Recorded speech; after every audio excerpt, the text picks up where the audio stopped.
Doctor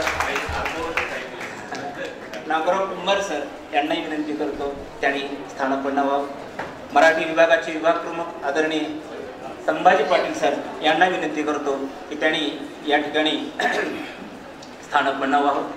आणि मी आता तुम्हाला सांगितल्याप्रमाणे वपू काळे यांनी 1 रुपयाच्या नोटेचा शोध फक्त 1 रुपया हरवलेला आहे, पण या नोटेचा शोध त्यांनी जीवनाच्या किती अनुषंगाने मांडलेला आहे। जीवनाचा शोध तुम्हाला आम्हाला आणखीन कळाला नाही, जीवन म्हणजे अंतिम काय हे आम्हाला कळालं नाही।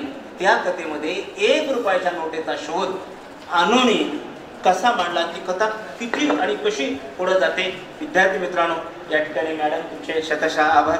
यानंतरच्या आपल्या उद्घाटनाच्या सत्राला आपण सुरुवात करणार आहोत। महाविद्यालयाचे प्राचार्य या ठिकाणी उपस्थित आहेत। अनेक बाबी महाविद्यालयामध्ये अगदी प्रगतीपथावर आहेत, त्यामुळं फारसा वेळ आपल्याकडे या अनुषंगानं या ठिकाणी मी सर्व उद्घाटक महाराष्ट्रातील ख्यातनाम डॉक्टर नागोराव कुंभार सर या ठिकाणी उपस्थित आहेत। या कार्यक्रमाचे अध्यक्ष प्राचार्य डॉक्टर आदरणीय महादेवजी गव्हाणे सर या ठिकाणी उपस्थित आहेत। प्रमुख पाहुणे म्हणून मी यापूर्वी उल्लेख केलेला होता माननीय मधुकर धर्मापुरीकर, ज्येष्ठ साहित्यिक, यापूर्वी आपल्या इथं आलेले होते। या सर्वांना मी विनंती करतो की आपण दीप प्रज्वलन आणि इलेक्ट्रिक स्किल आपण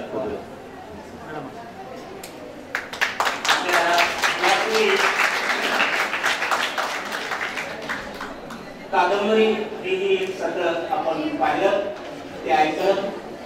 कथा साहित्यातला हा अत्यंत दर्जेदार आणि सकस आणि समृद्ध अशा प्रकारचा हा प्रकार आहे। तो आहे कथा, आणि या संदर्भामध्ये या ठिकाणी दीप प्रज्वलन आणि छत्रपती शाहू महाराजांच्या प्रतिमेस पुष्पार्पण अर्पण झालेला आहे। विद्यार्थी मित्रांनो, या ठिकाणी विभाग प्रमुख आदरणीय डॉक्टर संभाजी पाटील सर आपल्या कॅमेरामध्ये जे काही होत आहे आपण एकदा पुन्हा सगळ्यांच्या मी आता तुम्हाला थोडं मी संवेदनशील आहे, भावनाशील पण काही गोष्टी मान्य कराव्या लागतात सर। तर महाराष्ट्रातील तो विचारवंत आदरणीय कुंभार सर या ठिकाणी उपस्थित आहेत। सर आमच्या महाविद्यालयाचे तरुण तडफदार आणि प्रयोगशील अशा प्रकारचे प्राचार्य आहेत। आज महाराष्ट्रामध्ये त्यांचा खूप मोठा नावलौकिक होतो आहे, हे आम्हाला त्यांचा सार्थ अभिमान आहे। सतत कार्यमग्न असणारे आणि येणाऱ्या पुढल्या महिन्यामध्ये आपल्याकडे न्याक आहे, त्या नाकला आपल्याला A+++ निश्चितच मिळणार आहे। अशा सर्व महाविद्यालयाचे कप्तान, तुमच्या आमच्या हृदयस्थान असणारे महाविद्यालयाचे प्राचार्य आदरणीय महादेवजी गव्हाणे सर यांचं स्वागत करण्यासाठी आपल्या विभागाचे विभाग प्रमुख आदरणीय डॉक्टर संभाजी पाटील सरांना विनंती करतो की त्यांचं आपण स्वागत करावं। यानंतर मी आता मगाशी उल्लेख केला की महाराष्ट्रातल्या गोरगरीब जे काही प्राध्यापक निर्माण झाले त्याच्या पाठीमागे कुंभार सरांचा फार मोठा वाटा आहे। मी महाविद्यालयाचे प्राचार्य आदरणीय गव्हाणे सरांनी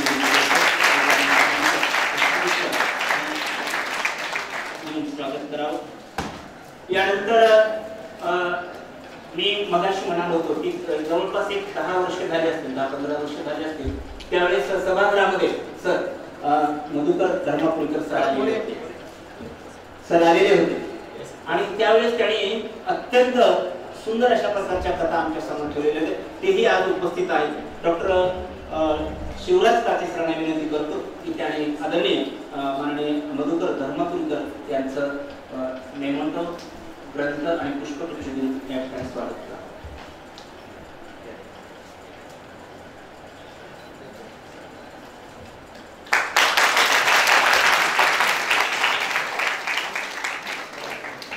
आताच्या खरतर मधुकर धर्मापुरीकर सर प्रसिद्ध करामणूक असतात, त्यांचं व्यक्तिमत्व या निमित्तानं आपल्या समोर आलं असेल। या ठिकाणी ज्या काही साधन व्यक्ती म्हणून मेनका धुमाळे यांचंही या ठिकाणी स्वागत करेन. हो नाही पण सर्व तुमच्यामुळेच आम्ही हे सगळं पुढे येत असतो आणि तुमचं स्वागत हे आमच्यासाठी फार जमेची बाजू असते. यानंतर मणिका धुमाळ यांचेही आपण पुष्पगुच्छ देऊन स्वागत करावं. राजकन्या फावडे आलेले आहेत का? राजकन्या फावडे या आमच्या मराठी बांधवच्या सदस्य आहेत. त्यांनी मणिका धुमाळ यांचं या ठिकाणी स्वागत करावं. अत्यंत अभ्यासपूर्ण अशा प्रकारचं यानंतर आपल्या विभागाचे विभाग प्रमुख आदरणीय संभाजी पाटील सरांचं स्वागत करण्यासाठी कुमारी बहिरेवी धर्माले आमच्या कनिष्ठ महाविद्यालयातली ही विद्यार्थिनी अत्यंत सुंदर असं मराठीचं अक्षर असलेले असे आमचे हे सर्वांचे आवडते. यानंतर विशाखा सूर्यवंशी यांचं स्वागत करण्यासाठी मी कुमारी शेळके यांना विनंती करतो. शेळके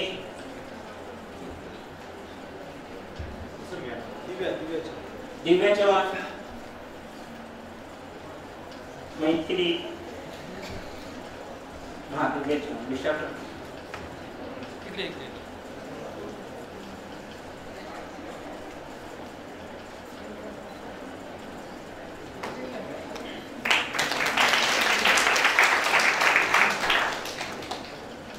पहिलं सत्र सकाळी 9 वाजता सुरू झालेलं होतं. या सत्रामध्ये आमच्या संस्थेतल्या मणिका धुमाळे मॅडमने आपल्या समोर कथा कशी विकसित होत असते त्यासाठी कोणकोणते घटक आवश्यक आहेत या संदर्भामध्ये आपलं मनोगत व्यक्त केलं. आता हे उद्घाटनाचं सत्र आहे. यासाठी मी कार्यक्रमाचं प्रस्तावित करण्यासाठी डॉक्टर संभाजी पाटील सरांना विनंती करतो की कार्यक्रमात शाहू महाविद्यालय आणि महाराष्ट्र राज्य साहित्य आणि संस्कृती मंडळ यांच्या संयुक्त विद्यमाने आपण ही लेखन कार्यशाळा आयोजित केलेली आहे. या लेखन कार्यशाळेच्या अध्यक्षस्थानी असणारे महाविद्यालयाचे आदरणीय प्राचार्य डॉक्टर महादेवजी गव्हाणे सर, उद्घाटक म्हणून उपस्थित असणारे महाराष्ट्रातील ज्येष्ठ विचारवंत नवोदित लेखकांच्या पाठीवर शाबासकीची थाप देणारे, शिवाय विचारशाला मालिका ती एक विचार मालिका म्हणून महाराष्ट्रभर प्रसारित करणारे मराठीतले ज्येष्ठ लेखक विचारवंत आदरणीय डॉक्टर नागोराव कुंभार सर, प्रमुख पाहुणे म्हणून उपस्थित असणारे आदरणीय मधुकर धर्मापुरीकर सर, ज्येष्ठ कथा कादंबरीकार,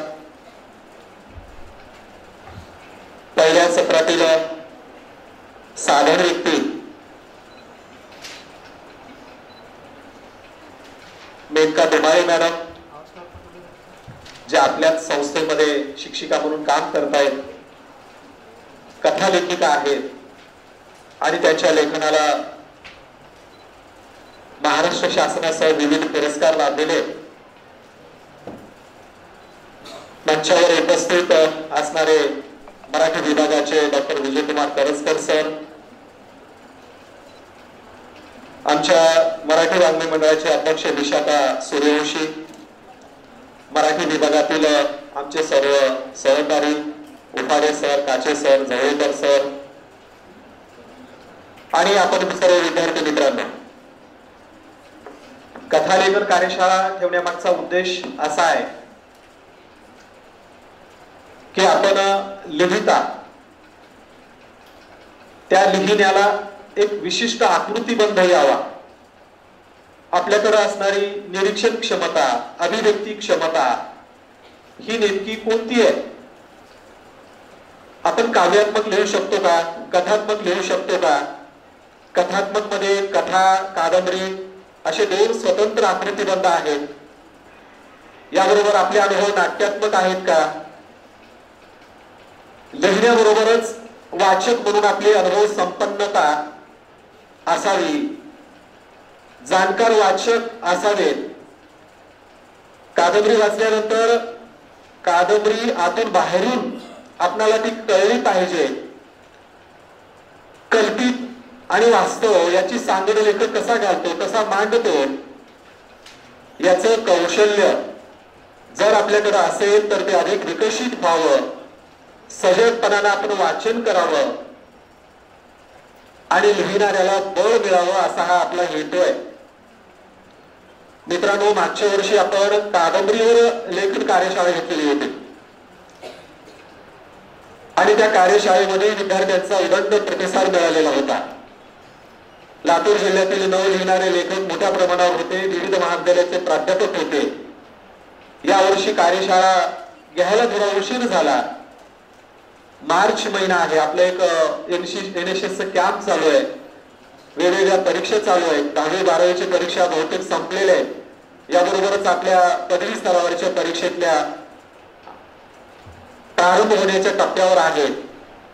अशा परिस्थितीमध्ये आपण कार्यशाळा घेतोय, तरी आपण सगळेजण एवढा छान प्रतिसाद देत आहे, त्याबद्दल मी आपले आभार व्यक्त करतो. मित्रांनो, तुम्हाला सातत्यानं आम्ही काहीतरी लिहायला लावतो. तुम्ही रोज निशी लिहिता, वेगवेगळ्या उपक्रमामध्ये तुम्ही कथा लिहिता, कादंबरी लिहिता, संवाद लेखन करता, भाषिक कौशल्यावर तुम्ही लिहिता, वक्तृत्व वादविवाद स्पर्धेमध्ये तुम्ही बोलता. आपल्या या बोलण्याबरोबरच आपलं कौशल्य अधिक विकसित होण्यासाठी आपल्याला लेखन करणं गरजेचं आहे. आपलं लेखन ते चिरकाल टिकू शकतं. अशा धडपड करणाऱ्या काही आपल्या महाविद्यालयातल्या विद्यार्थी एकत्र येऊन विद्यार्थी विचार पत्रिकेचा अंक त्यांनी प्रकाशित केलेला आहे. मागच्याच 15 दिवसापूर्वी आपण याच सभागृहामध्ये त्याचं विमोचन केलेलं आहे. अशा विद्यार्थ्यांच्या लेखनाला आणखीन अधिक बळ मिळावं म्हणून आपण जुन्या नव्या पिढीतले सगळे जाणकार लेखक, त्यांच्या लेखनाबरोबर लेखन, त्यांचं बोलणं आणि वागणं यांच्यात काही अंतर नाही. जे जगणं आहे तेच लिहिणं आहे, जे बोलणं आहे तेच लिहिणं आहे, जे वागणं आहे तेच लिहिणं आहे. असे जाणकार माणसं आपण त्यांना विनंती केली आणि ते आपल्यात आज उपस्थित आहेत. मित्रांनो, आपले उद्घाटक आदरणीय डॉक्टर नागराव कुंभार सर महात्मा बसवेश्वर महाविद्यालयातून प्राचार्य म्हणून ते रिटायर झाल्यानंतर विचार शलाका नावाचा अंक अविरतपणे मागच्या 40 वर्षापासून चालवत आहेत. शेकडो पुस्तक सरांनी संपादित केलेली आहेत. आपल्या विद्यापीठाच्या विविध बॉडीवर त्यांनी काम केलेलं आहे. याबरोबर लिहिणाऱ्यांच्या, वाचणाऱ्यांच्या विद्यार्थ्यावर मायेने हात फिरवलेला आहे. शेकडो विद्यार्थी सरांनी घडवलेले आहेत आणि आपण केव्हाही त्यांना विनंती करतो आणि सर कधीच नकार देत नाही, लगेच हो म्हणतात, येतात. हे आपलं भाग्य आहे. आपल्या महाविद्यालयाविषयी असणारी आस्था, विद्यार्थ्याविषयी असणारं प्रेम, यामुळे विद्यार्थ्यांच्या कोणत्याही उपक्रमाला सर नेहमी येतात आणि आजही आपण त्यांना विनंती केली आणि सर आलेले आहेत. मित्रांनो, आज जे प्रमुख पाहुणे म्हणून आलेले ते शासनाच्या वित्त विभागात लेखाधिकारी पदावरून सेवानिवृत्त झालेले नांदेड येथून आदरणीय श्री मधुकर धर्माधिकारी सर, त्यांचे 7 कथासंग्रह प्रकाशित आहेत. अप्रेम, चिनकूट, रूप, विश्वनाथ, गोष्टी गल्ला, झाले लिहून कथा, पार, महाराष्ट्रातल्या वेगवेगळ्या मान्यवर प्रकाशक संस्थेकडून त्यांचे हे कथासंग्रह प्रकाशित झालेले. याबरोबर त्यांचा एक हातखंड आहे व्यंग्य चित्रकला आणि याच्या आस्वादनपर लेखनामध्ये त्यांनी आवड आहे. तो त्यांच्या जगण्याचा, श्वासाचा तो एक अविभाज्य भाग आहे.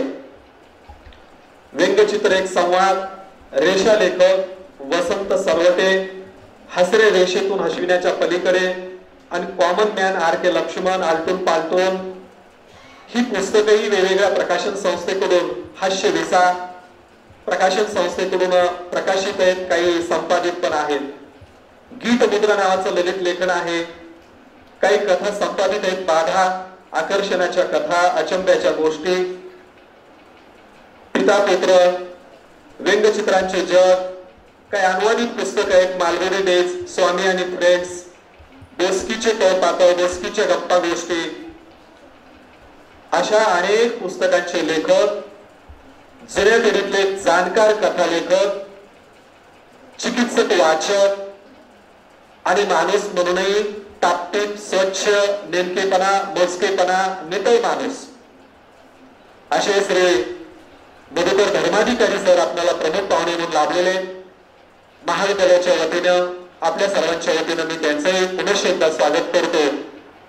आणि मित्रांनो, आज आणि उद्याला ही 2 दिवस कार्यशाळा आहे. आपण कार्यशाळेमध्ये मन लावून ऐकावं, टिप्पण काढावी आणि उद्याच्या 4थ्या सत्रामध्ये समारोपापूर्वी आपल्या प्रतिक्रिया द्याव्या. आलेल्या साधन व्यक्तीशी आपण चर्चा करावी. तुम्हाला काय वाटतं ते विचारावं, समजून घ्यावं आणि आपल्या लेखनाला आविष्कृत करावं अशी मी विनंती करतो. आणि मी माझे 2 शब्द इथंच थांबवतो. पुनश्च एकदा आपल्या सर्वांचे स्वागत. धन्यवाद.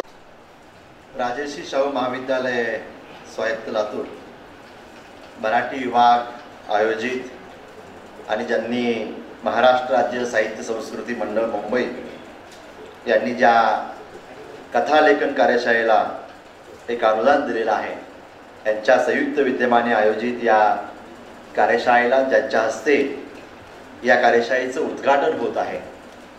खरं तर आमच्यासाठी ही भूषणावा बाब आहे की ज्यांनी प्राध्यापक, प्राचार्य, विद्यापीठाचे डीन म्हणून ज्यांनी अतिशय सक्षमपणे काम केलेलं आहे आणि याच्याही पेक्षा एक सामाजिक, राजकीय, आर्थिक, सांस्कृतिक, न्यायविषयक याच्यावर जे गेल्या 36 वर्षापासून सातत्यानं एक त्रैमासिक संपादन करत आहेत, ते आजचे उद्घाटक आदरणीय आमचे मार्गदर्शक आदरणीय नागोराव कुंभार सर, दुसरे प्रमुख पाहुणे व्यासपीठावर उपस्थित, खरं तर ज्यांनी शासकीय कार्यालयात ज्यांनी नोकरी केलेली आहे आणि शासकीय कार्यालयात नोकरी करत असताना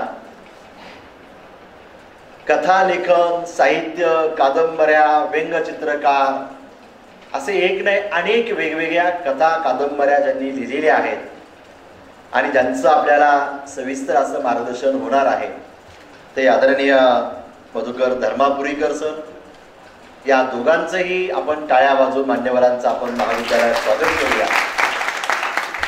ज्यांनी हा कार्यक्रम आयोजित केला आहे आमचे मराठी विभाग प्रमुख, महाविद्यालयाचे मुख्य समन्वयक आदरणीय संभाजी पाटील सर, जे सुंदर असं सूत्रसंचलन करत आहेत.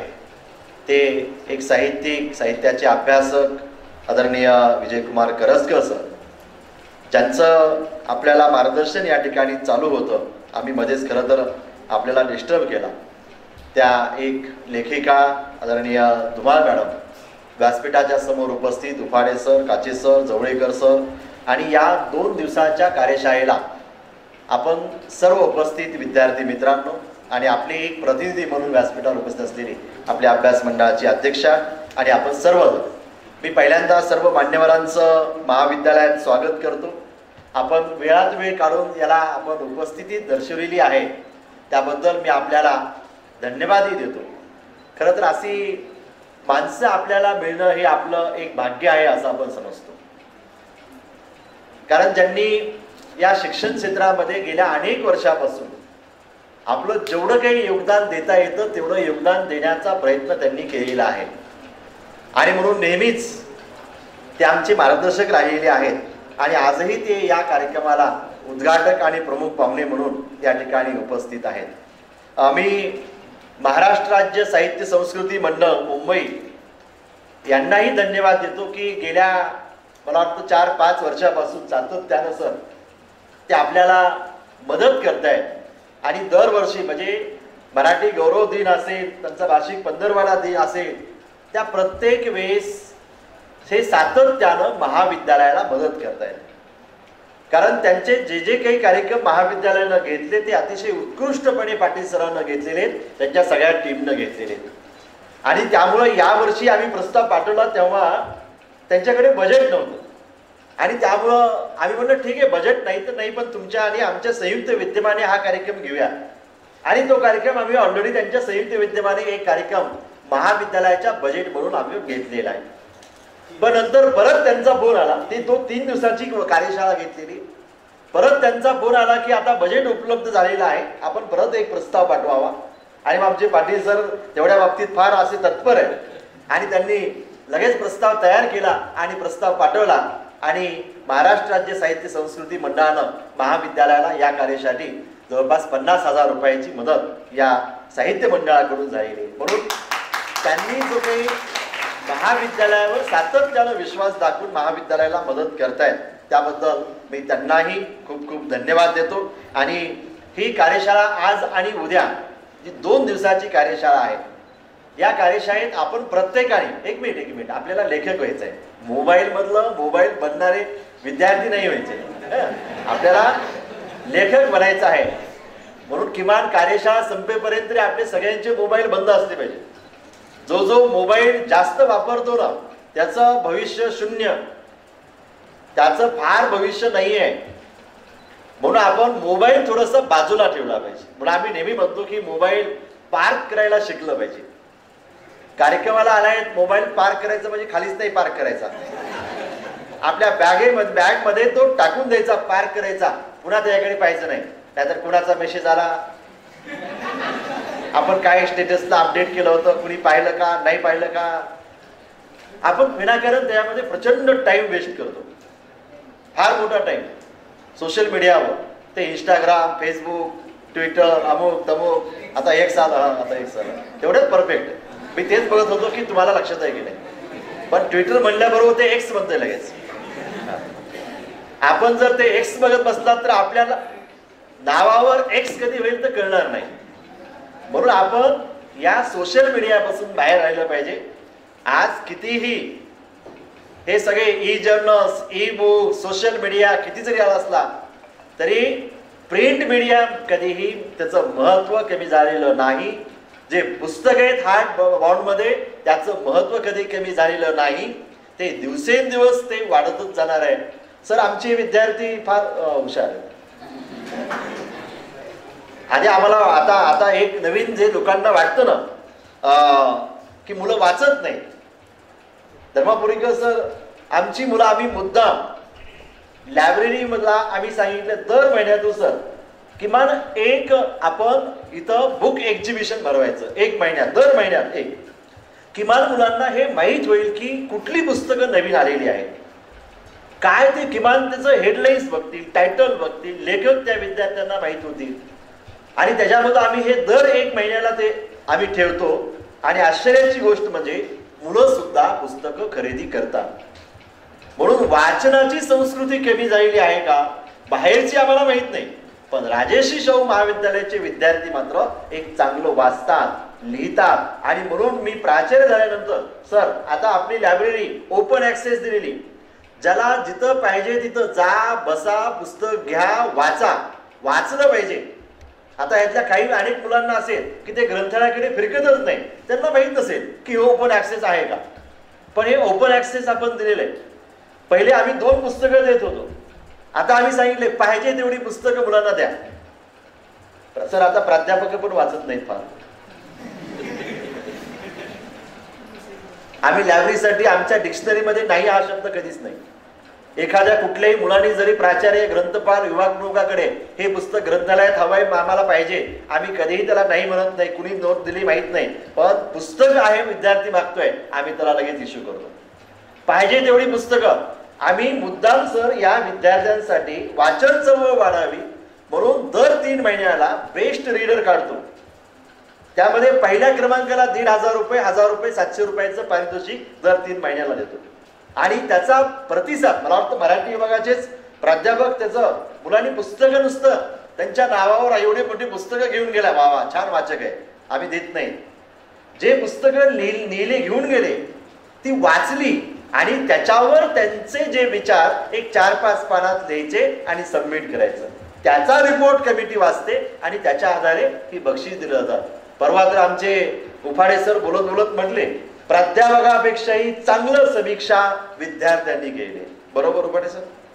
नाही असं तुम्ही म्हणलात, त्यांनी म्हणले. म्हणजे विद्यार्थी वाचतायत, हे वाचलं पाहिजे आणि याच्यामधून जेवढं जास्त वाचणार तेवढं आपल्याला लिहिण्यासाठी मदत होत असते. आणि म्हणून तर पाटील सर सातत्यानं अशा कार्यशाळा दरवर्षी घेत आहेत की आपल्याला कथा लेखन करायचंय, कादंबरी लेखनावरची कार्यशाळा आहे, कविता लेखनावरची कार्यशाळा आहे. आणि मला विश्वास आहे की लगेच हे काही कविता कवी होणार नाहीत, कविता आहेत सगळे आहे ना, बरेचसे कवी आहेत आपल्याकडे. कथा लेखन, कादंबरीकार, एक उत्कृष्ट लेखक लगेच जरी नाही निर्माण झाला तरी सर मला विश्वास आहे की या विद्यार्थ्यामधून उद्या भविष्यामध्ये एक चांगला लेखक, एक चांगला कथाकार, एक कादंबरीकार, एक चांगला कवी ह्या निर्माण झाल्याशिवाय राहणार नाही. आणि म्हणून या 2 दिवसाच्या वर्कशॉपसाठी मी परत आपल्या सगळ्यांना शुभेच्छा देतो. कारण पाहुण्यांचं मार्गदर्शन हे आपल्यासाठी फार महत्त्वाचं आहे. त्यांचा एक एक शब्द, त्यांचा असलेला तुमच्या वयापेक्षा दुप्पट त्यांचा अनुभव आहे आणि तो अनुभव आपण ह्या 1 तासामध्ये आपण काळजीपूर्वक ते काय सांगतायत, कसं सांगतायत, कारण लेखनाला फार महत्त्व आहे. एका पुस्तकाला वाचलं जर तुम्ही, खरा मित्र कोण असतो? आपला शेजारी बसलेला मित्र एखाद्या वेळेस धोका देऊ शकतो, पण खरा मित्र जर कुठला असतो तर तो मित्र आपला पुस्तक हा खरा मित्र असतो. आणि ते पुस्तक कथेच्या माध्यमामधून, कादंबरीच्या माध्यमामधून आपण ती लिहा अशी मी अपेक्षा व्यक्त करतो. आणि परत सर्व मान्यवरांचं महाविद्यालयात स्वागत करतो. दोन्ही मान्यवरांची मी दिलगिरी व्यक्त करतो, कारण आपलं ऐकण्यासाठी खरं तर आम्हाला म्हणजे फार चांगलं वाटलं असतं, परंतु आपल्याकडे नॅक पीएड टीम येत आहे आणि त्याची कामं फार पेंडिंग राहिलीत अजून, कारण ते दारात येईपर्यंतची कामं चालूच असतात. त्यामुळं मी दोन्ही मान्यवरांची दिलगिरी व्यक्त करतो आणि परत स्वागत करून हा एक छान कार्यक्रम आमच्या मराठी विभागानं आयोजित केला. पाटील सर, त्यांची सगळी टीम, करजकर सर, त्यांची सगळी टीम, त्यांचं मी मनापासून अभिनंदन करतो. एवढ्या मोठ्या संख्येनं आपणही या ठिकाणी उपस्थित झाला त्याबद्दल मी आपल्यालाही धन्यवाद देतो. या कार्यशाळेला शुभेच्छा देतो. माझी रजा घेतो. धन्यवाद. धन्यवाद. सरांच्या अनेक कामामध्ये ते वेगळं असल्यामुळं ते जात आहेत. महाविद्यालयामध्ये सर डोळे सरांनी जसे जसे प्रयोग करत केले तसे आमच्या महाविद्यालयाचे प्राचार्य सुद्धा अनेक नवे नवे अशा प्रकारचे प्रयोग विद्यार्थ्यांच्या आणि आमच्या सर्वांसाठी ते करत आहेत. त्या या महाविद्यालयाचे प्राचार्य आदरणीय गव्हाणे सर या ठिकाणी यांनी आपलं या संबोधन अत्यंत समर्पक अशा शब्दामध्ये केलेलं आहे. मित्रांनो, यानंतर मी यांना बोलवणार आहे. गांधीजी असं म्हणाले होते की ललित साहित्य असेल, कथा कादंबरी असेल, याच्याही पेक्षा मला कोणतं साहित्य आवडतंय असं गांधीजींना प्रश्न विचारलेला होता. त्यावेळेस गांधीजी म्हणाले होते, ज्या साहित्यामध्ये वैचारिकता आहे, ज्या साहित्यामध्ये विचार आहे, ते साहित्य मला सर्वाधिक आवडतं. आणि हाच वसा घेऊन महाराष्ट्रभर ज्यांनी काम करतायत ते आदरणीय नागोराव कुंभार सर आणि गांधीजीवर त्यांची PhD यावर लक्षात घ्या. आणि तो विचार संबंध महाराष्ट्रामध्ये पेरणारे विचार शलाकाच्या माध्यमातून ख्यातनाम अशा प्रकारचे विचारवंत. आणि मी तुम्हाला मगाशी म्हणालो होतो की जे आम्ही आज उभा टाकलो आमच्या पाठीशी आणि पोटाशी त्यांचा सातत्यानं हात होता, म्हणूनच आम्ही आज इथं बोलतो आहोत. असे आदरणीय आमच्या महाराष्ट्राचे साने गुरुजी म्हटलं तरी वावगं ठरू नये. मित्रांनो, मी तुम्हाला सभागृहाला मी सांगू इच्छितो की विचारशलाचा अंक जर कोणी पैसे देवो अथवा न देवो त्यांच्या घरी पोहोचता करणारे आमचे हे साने गुरुजी आदरणीय नागोराव कुंभार सर यांना विनंती करतो की आपण उद्घाटनपर मार्गदर्शन करा. आचार्य डॉक्टर महादेव गव्हाणे सर, आजचे प्रमुख अतिथी महाराष्ट्रातील ख्यातनाम साहित्यिक माननीय मधुकर धर्मापुरीकर, या कार्यशाळेचे समन्वयक संभाजी पाटील सर, त्यांचे सर्व सहकारी गोविंद उफाडे, प्राध्यापक जवळगेकर, डॉक्टर काचे, डॉक्टर करजकर सर, या चर्चासत्रासाठी मार्गदर्शन केलेले आणि करणारे सर्व महाराष्ट्रातील साहित्यिक मित्रो, मी प्रथमतः तुम्हा सर्वांचं अतिशय मनातून अभिनंदन करतो. तुम्ही अतिशय गांभीर्यानं ही सगळी चर्चा ऐकत आहे. मी प्राचार्य होतो.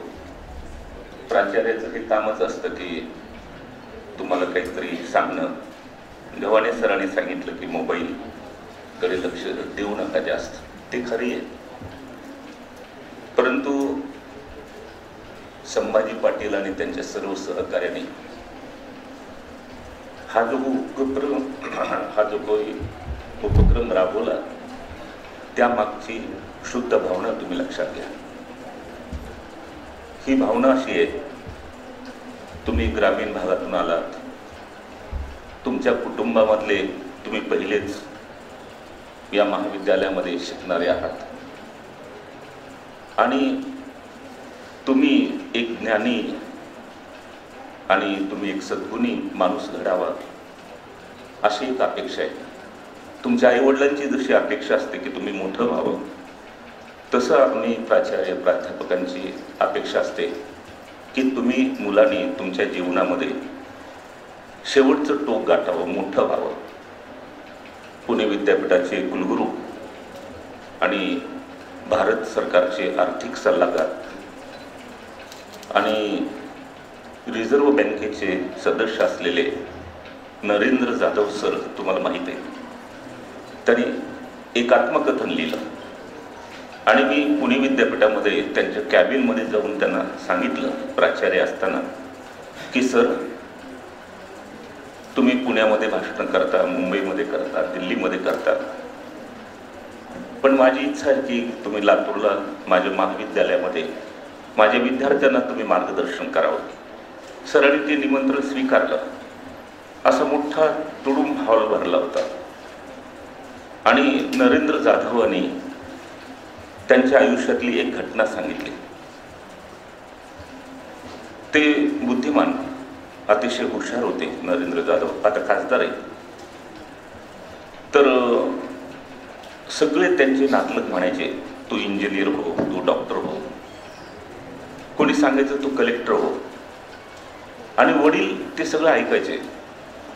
आणि एका दिवशी नरेंद्र जाधवांना वडिलांनी सांगितलं, अरे नरेंद्र, तुला सगळे असं सांगतायत की तू डॉक्टर हो, इंजिनियर हो, कलेक्टर हो, पण माझं एकच सांगणं आहे, तू कोणत्याही क्षेत्रामध्ये जा, पण तिथं तू पहिला हो. आणि नरेंद्र जाधवनी सांगितलं, माझ्या वडिलाचं हे वाक्य माझं सगळं जीवन बदलून टाकलं. आपण ज्या क्षेत्रामध्ये जाऊ त्या क्षेत्रामध्ये मी पहिला होईन. आणि हे जर व्हायचं असेल तर तुम्हाला एक व्हिजन लागते, एक कमिटमेंट लागते. आणि म्हणून तुम्ही ही जी मुलं, आज तुम्हाला असं वाटत असेल की हे 2 दिवस एवढा वेळ चाललाय, खरं तर तुम्ही 100 पुस्तकं वाचलात, जे तुम्हाला मिळणार नाही.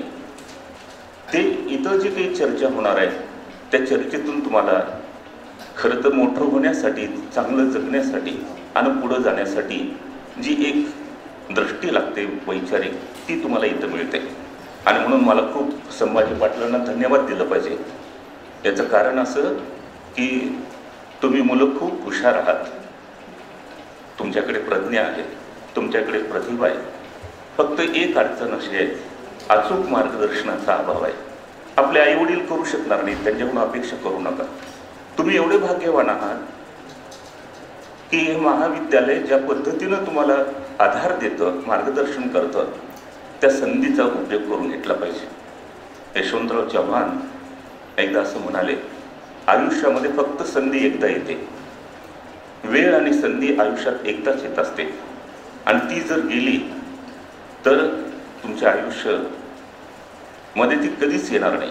आलेल्या संधीचा आणि मिळालेल्या वेळेचा तुम्ही सदुपयोग करून तुम्ही स्वतःचं व्यक्तिमत्व सर्वांगानं फुलवणं हे खरं तर तुमच्या जीवनाचं ध्येय असलं पाहिजे. हे ठीक आहे मनोरंजनासाठी, हे ठीक आहे चित्रपट, मी असं नाही म्हणणार, मोबाईल वापरू नये असं नाही म्हणणार, परंतु हे फार गौण आहे. आणि म्हणून तुम्ही मुलांची दृष्टी मला असं वाटतं विचाराकडे ज्ञानाकडे वळवणं अतिशय आवश्यक आहे. ज्या महापुरुषांचं तुम्ही फोटो बघताय, शाहू महाराजांनी सांगितलं, गरीब माणूस जोपर्यंत ज्ञानामध्ये सशक्त होणार नाही तोपर्यंत त्याचं दारिद्र्य जाणार नाही, त्याची प्रगती होणार नाही. नुसतं पदवी घेऊन नाही जमणार. तुम्ही जी काही पदवी घेता, ज्या शाखेत ज्या विषयात, त्याच्यातलं जे मूलभूत संकल्पना आहेत, मूलभूत जी तत्व आहेत, मूलभूत जे काही विचार आहेत, ते समजून घेण्याची आकलन क्षमता तुमच्यामध्ये आली पाहिजे, तरच तुम्ही मोठे होऊ शकता. आणि म्हणून मला असं वाटतं, मी तत्वज्ञानाचा विद्यार्थी आहे आणि हे जे काही चर्चासत्र साहित्य संबंधी आहे ते फार मोलाचं आहे. आपल्याला जगण्यासाठी नुसतं जगणं महत्त्वाचं नाही, चांगलं जगता आलं पाहिजे. माणूस तर जगतो ना, जन्मापासून मृत्यूपर्यंत त्याला अटळ आहे ते जगणं. याला खरं जगणं म्हणत नाही. जगणं पुरेसं नाही, चांगलं जगता आलं पाहिजे. आणि चांगलं जगण्यासाठी तुम्हाला मार्गदर्शक विचाराची गरज असते. मला असं वाटतं, जसं अन्न लागतं आपल्याला, तसंच चांगलं जगण्यासाठी जी मूल्य लागतात, जे तत्व लागतात, जे विचार लागतात, जी ज्ञानदृष्टी लागते, ती संपादन करणं हे खरं शिक्षण असतं. आणि हे मला असं वाटतं साहित्यातून तुम्हाला याचं भान येऊ शकतं. चांगलं जगण्यासाठी लागणारी जी काही मूल्य दृष्टी लागते, विचारदृष्टी लागते, ते साहित्य तुम्हाला देत असतं. याचं कारण हे साहित्य, याला फार महत्त्व आहे आयुष्यात. दुर्दैवानं आपलं खूप लक्ष आहे. एक इंग्लंडचा ब्रिटिश फिलॉसॉफर आहे रसेल, त्यांनी एक पुस्तक लिहिलं, छोटं पुस्तक आहे. त्या पुस्तकाचं नाव आहे प्रॉब्लेम्स ऑफ फिलॉसॉफी. 36 आवृत्त्या निघाल्या. जगातल्या सगळ्या विद्यापीठामध्ये त्या पुस्तकं टेक्स्ट म्हणून लावलं जातं फिलॉसॉफीला. आणि त्या पुस्तकाच्या शेवटी एक प्रकरण आहे आणि ते प्रकरणाचं शीर्षक आहे व्हॅल्यू ऑफ फिलॉसॉफी, तत्वज्ञानाचं मूल्य. त्याच्यामध्ये ते सांगतात की मनुष्याचं अस्तित्व म्हणजे आपलं जगणं, आपलं जे अस्तित्व आहे ते अर्थपूर्ण आणि परिपूर्ण झालं पाहिजे. आणि हे जर अर्थपूर्ण आणि परिपूर्ण, मिनिंगफुल अँड परफेक्ट लाईफ हे जर तुम्हाला करायचं असेल तर तुम्ही तुमच्या जीवनामध्ये 2 प्रकारच्या गरजांची पूर्तता केली पाहिजे. एक नीड्स ऑफ बॉडी, शरीराच्या गरजा. मला असं वाटतं की अन्न, वस्त्र, निवारा या शरीराच्या गरजा आहेत, त्याची पूर्तता केली पाहिजे. त्याच्याशिवाय जीवन अस्तित्व हे पूर्ण होऊ शकत नाही, ते अर्थपूर्ण होऊ शकत नाही. आणि हे करण्यासाठी तुम्हाला कोण मदत करतं? विज्ञान, तंत्रज्ञान करतं. केवळ तुमच्या जीवनामध्ये तुम्ही शरीराच्या गरजा पूर्ण केलात तर ते जीवन अपूर्ण, एकांगी ठरेल. रसेल म्हणतात, हे जीवन तुम्हाला परिपूर्ण करायचं असेल, अर्थपूर्ण करायचं असेल तर शरीराच्या गरजाप्रमाणे मनाच्या गरजाही पूर्ण केल्या पाहिजेत, नीड्स ऑफ माइंड. आणि ह्या मनाच्या गरजा पूर्ण करण्यासाठी तुम्हाला कला, साहित्य, तत्वज्ञान मदत करत असतं. याचा अर्थ असा की साहित्याचं, कलेचं किती मोल आहे की तुमचं अस्तित्वच अर्थपूर्ण आणि परिपूर्ण या साहित्याच्या समजमुळं, भानामुळं येऊ शकतं. तुम्ही जर साहित्य नीट समजून घेतलं, यशवंतराव चव्हाण नेहमी असं म्हणायचे आणि ते खरे आहे की एखादा देश, एखादा समाज, एखादी संस्कृती हे कशी ओळखली जाते जगात, तिथं भौतिक विकास किती झाला, कारखाने किती झाले, रस्ते किती झाले, या भौतिक विकासावर देशाची ओळख जगामध्ये पटत नाही, त्या माणसाची ओळख होत नाही. एखाद्या समाजाची, राष्ट्राची ओळख होते त्या देशामध्ये, समाजामध्ये किती उंचीचे साहित्यिक, विचारवंत, कलावंत, शास्त्रज्ञ आहेत त्यांच्यावरून ओळख होते. बुद्धामुळं भारत ओळखला जातो, गांधीमुळं भारत ओळखला जातो, टागोरामुळं भारत ओळखला जातो, डॉक्टर राधाकृष्णनमुळं भारत ओळखला जातो, कालिदासामुळं, व्यासामुळं भारत ओळखला जातो. म्हणजे हे जे प्रज्ञासंपन्न आणि प्रतिभासंपन्न माणसं असतात त्यांनी जे काही निर्माण केलं साहित्यात, कलेत, संशोधनाच्या क्षेत्रामध्ये, त्याच्यामुळं देश आणि समाज ओळखला जातो. इतकं महत्त्वाचं स्थान आहे. याचं कारण असं की हे जे साहित्य असतं ते खरं तर तुमच्या जीवनाची समीक्षा असते. मी सगळं कथेच्या संदर्भात बोलते, पण साहित्याचं महत्त्व असं आहे की जीवनाचं तत्वज्ञान. खरं तर मी तत्वज्ञानाचा विद्यार्थी आहे. माझं प्रामाणिक मत असं आहे, जोपर्यंत लेखकाकडे तात्विक दृष्टी असत नाही तोपर्यंत कसदार आणि उत्कृष्ट अशा स्वरूपाची कलाकृती निर्माणच होऊ शकत नाही. एक तुमच्याकडे एक फिलॉसॉफिकल पर्स्पेक्टिव्ह असलं पाहिजे. आणि साहित्य हे दुसरं तिसरं काही नसून एका अर्थानं ती जीवनाची समीक्षा असते. तुमच्या जीवनाचा तो अर्थ असतो. तुम्ही जे काही जीवनानुभव घेता ते नुसतं आपण जीवनानुभव घेतो, पण त्याचा समीक्षा करणं, त्याचा अर्थ सांगणं हे साहित्य आणि साहित्यिकाचं काम असतं. म्हणून तुम्ही उद्या जर लेखक झालात तर तुम्ही हे लक्षात घेतलं पाहिजे की आपलं फार महत्त्वाचा रोल आहे, मानवजातीला आधार देणारा रोल आहे. साहित्य किंवा कला हे खरं तर मानवी जीवनाचा तोल सांभाळत असतं. एक घटना मी सांगतो. पंडित जवाहरलाल नेहरू स्वातंत्र्यपूर्व काळातले सगळे नेते अतिशय सुसंस्कृत होते. कलेबद्दल, साहित्याबद्दल, त्यामध्ये काम करणाऱ्या माणसाबद्दल त्यांना आदर होता. आजच्यासारखी परिस्थिती नव्हती. एक 15 ऑगस्टचा कार्यक्रम होता.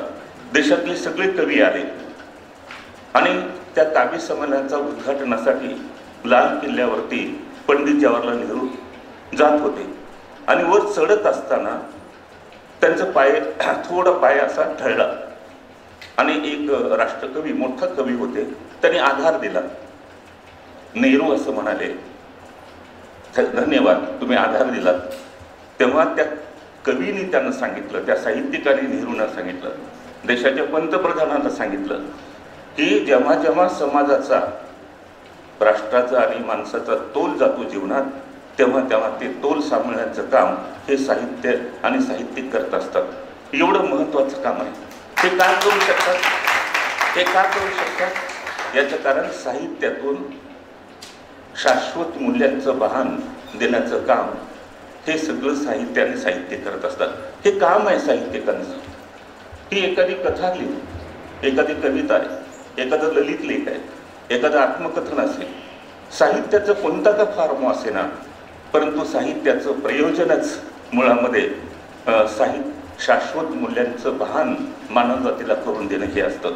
मूल्य माहिती आहेत तुम्हाला, इतकं महत्त्वाचं असतं. मूल्य म्हणजे अशी तत्व असतात की ज्या तत्वामुळं समाज, राष्ट्र आणि एकंदरच मानवी जीवनाची धारणा होत असते.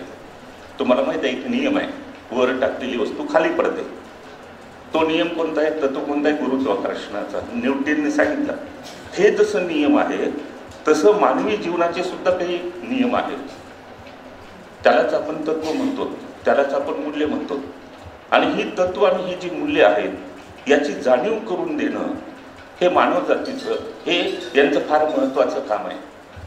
तुम्ही जर मूल्याविषयीचं भान व्यक्ती आणि समाजाला जर नाही दिलं, मूल्यहीनता जर वाढली, आज जे काही अराजक निर्माण झाले देशामध्ये, मानवी जीवनामध्ये जे काही आव्हानं निर्माण झाली, त्याच्या अनेक कारणापैकी एक कारण असं आहे मानवी मानवाचं मूल्याकडलं होणारं दुर्लक्ष. मला असं वाटतं मूल्यांकडे लक्ष देणं हे मानवी व्यक्ती हितासाठी आणि मानवजातीच्या हितासाठी आवश्यक आहे.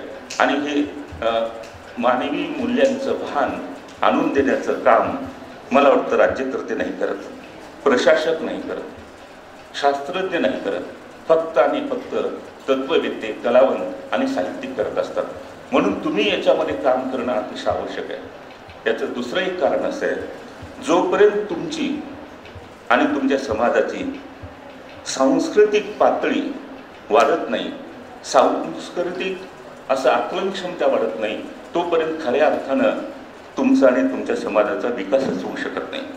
आणि म्हणून सांस्कृतिक जे काही तुम्हाला भान येणं आवश्यक आहे आपल्या आयुष्यामध्ये, या सत्तापेक्षा, संपत्तीपेक्षा, प्रसिद्धीपेक्षा ही मूल्य फार मोलाची असतात याचं भान तुम्हाला फक्त आणि फक्त साहित्य करून देऊ शकतं. साहित्य अजून एक महत्त्वाचं काम करतं, तुम्हाला लक्षात नाही. गांभीर्यानं घेतलं पाहिजे, खरं तर गांभीर्यानं वाचलं पाहिजे. आपण वरवरचं वाचतो, समजून न घेता वाचतो.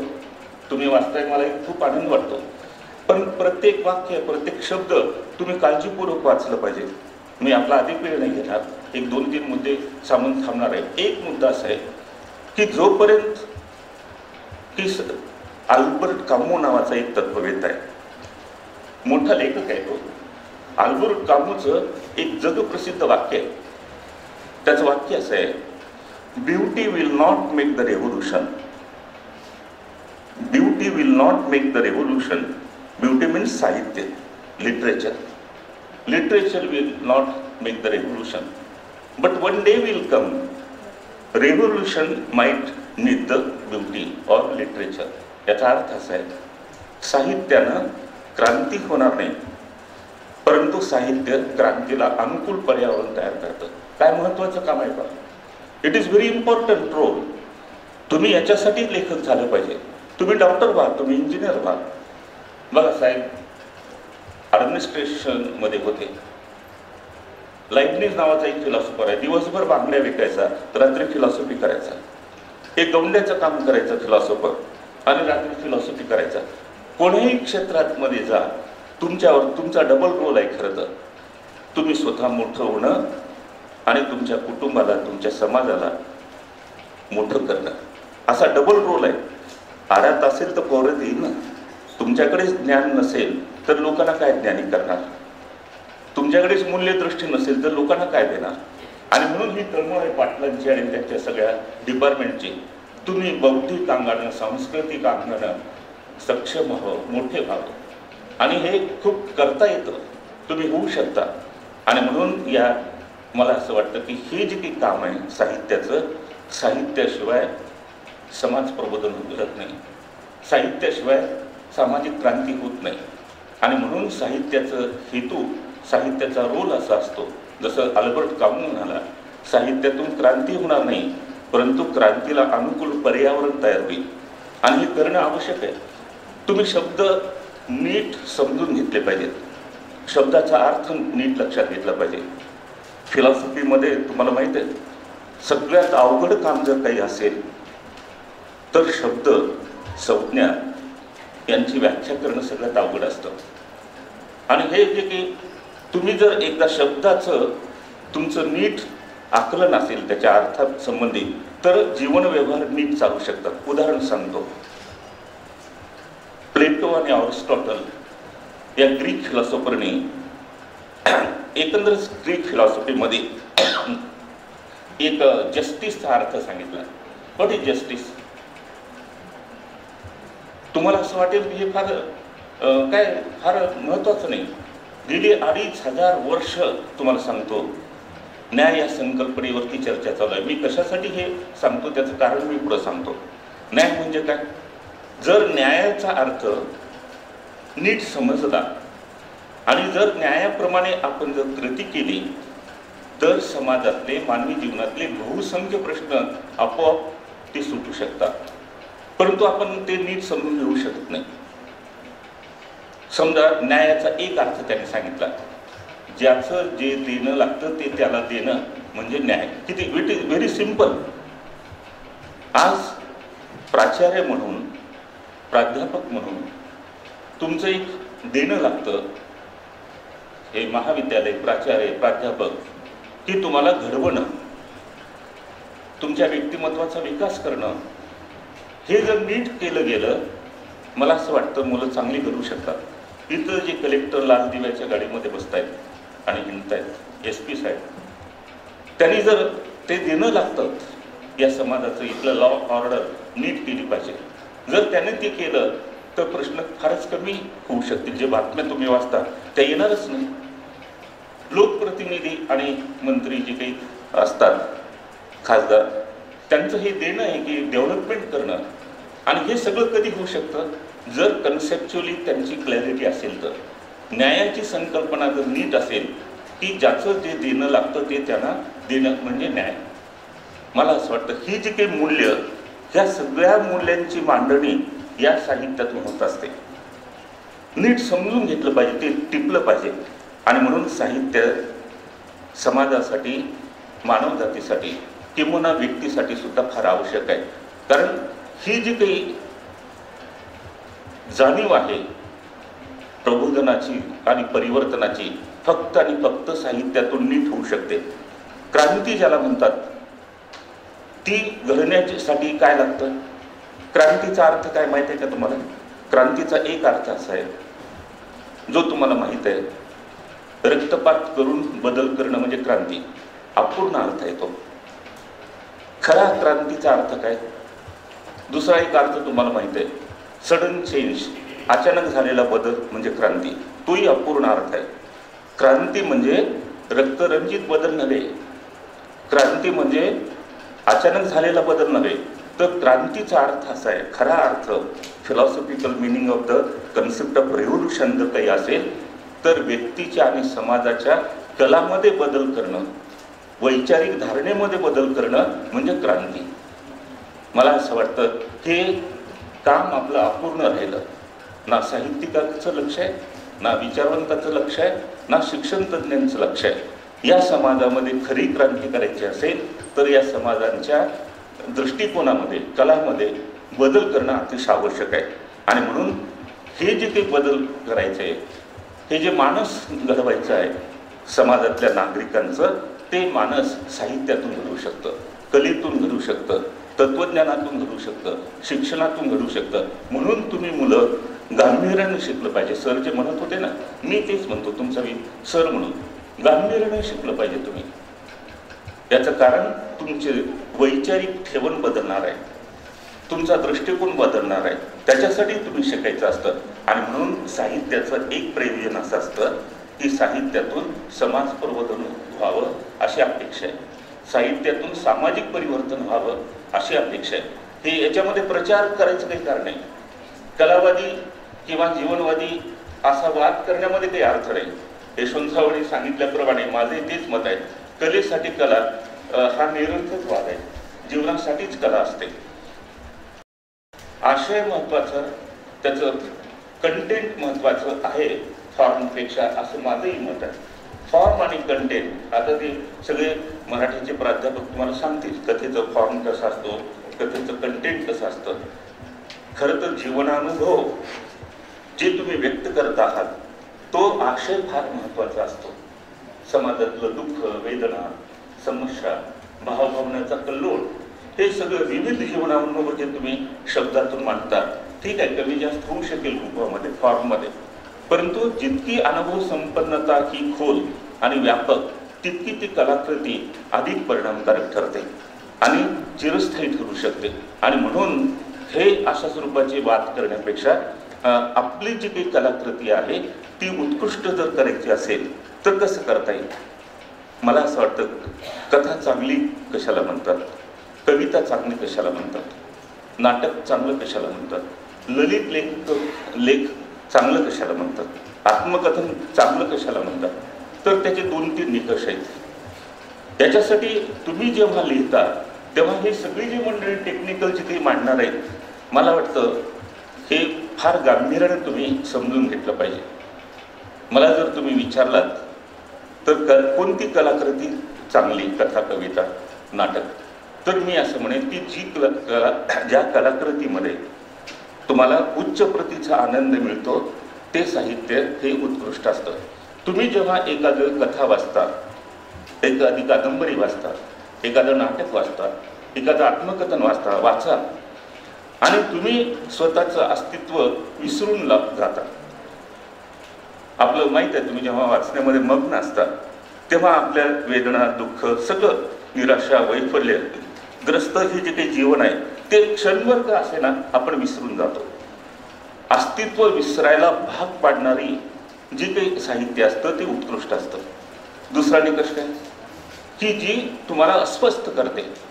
आता मला करजकर सर काहीतरी सांगत होते, एखादी कथा वाचली, एखादी कविता वाचली, अस्वस्थ होतो माणूस. काय हे भयानक मानवी जीवन आहे. तुम्ही शेक्सपियरची नाटकं वाचा. कोणीतरी एक कादंबरी काल बोलत होते काल लातूरमध्ये, ते म्हणाले की मी कादंबऱ्या लिहिल्या आणि नंतर माझ्या असं लक्षात आलं शेक्सपियर वाचल्यावर अरे आपल्याला तर काहीच येत नाही. काय जीवनानुभव एवढं एक उच्च पातळीवर त्या शेक्सपियरने नेऊन ठेवलेलं आहे. बघा, शेक्सपियर तुम्ही वाचत नाही, तुम्ही व्यास नाही वाचत, तुम्ही वाल्मिकी नाही वाचत, तुम्ही टागोर नाही वाचत. खरं तर हे एवढं महत्त्वाचं आहे. आणि ते जर वाचलं, आणि म्हणून असं म्हटलं जातं साहित्य हे माणसाला माणूस म्हणून बनवतं. काय महत्त्वाचं आहे, नुसतं माणसाला माणूस म्हणून घडवणं हे काम फक्त आणि फक्त साहित्य करतं. म्हणून मी चांगलं साहित्य कोणतं ते सांगत होतो.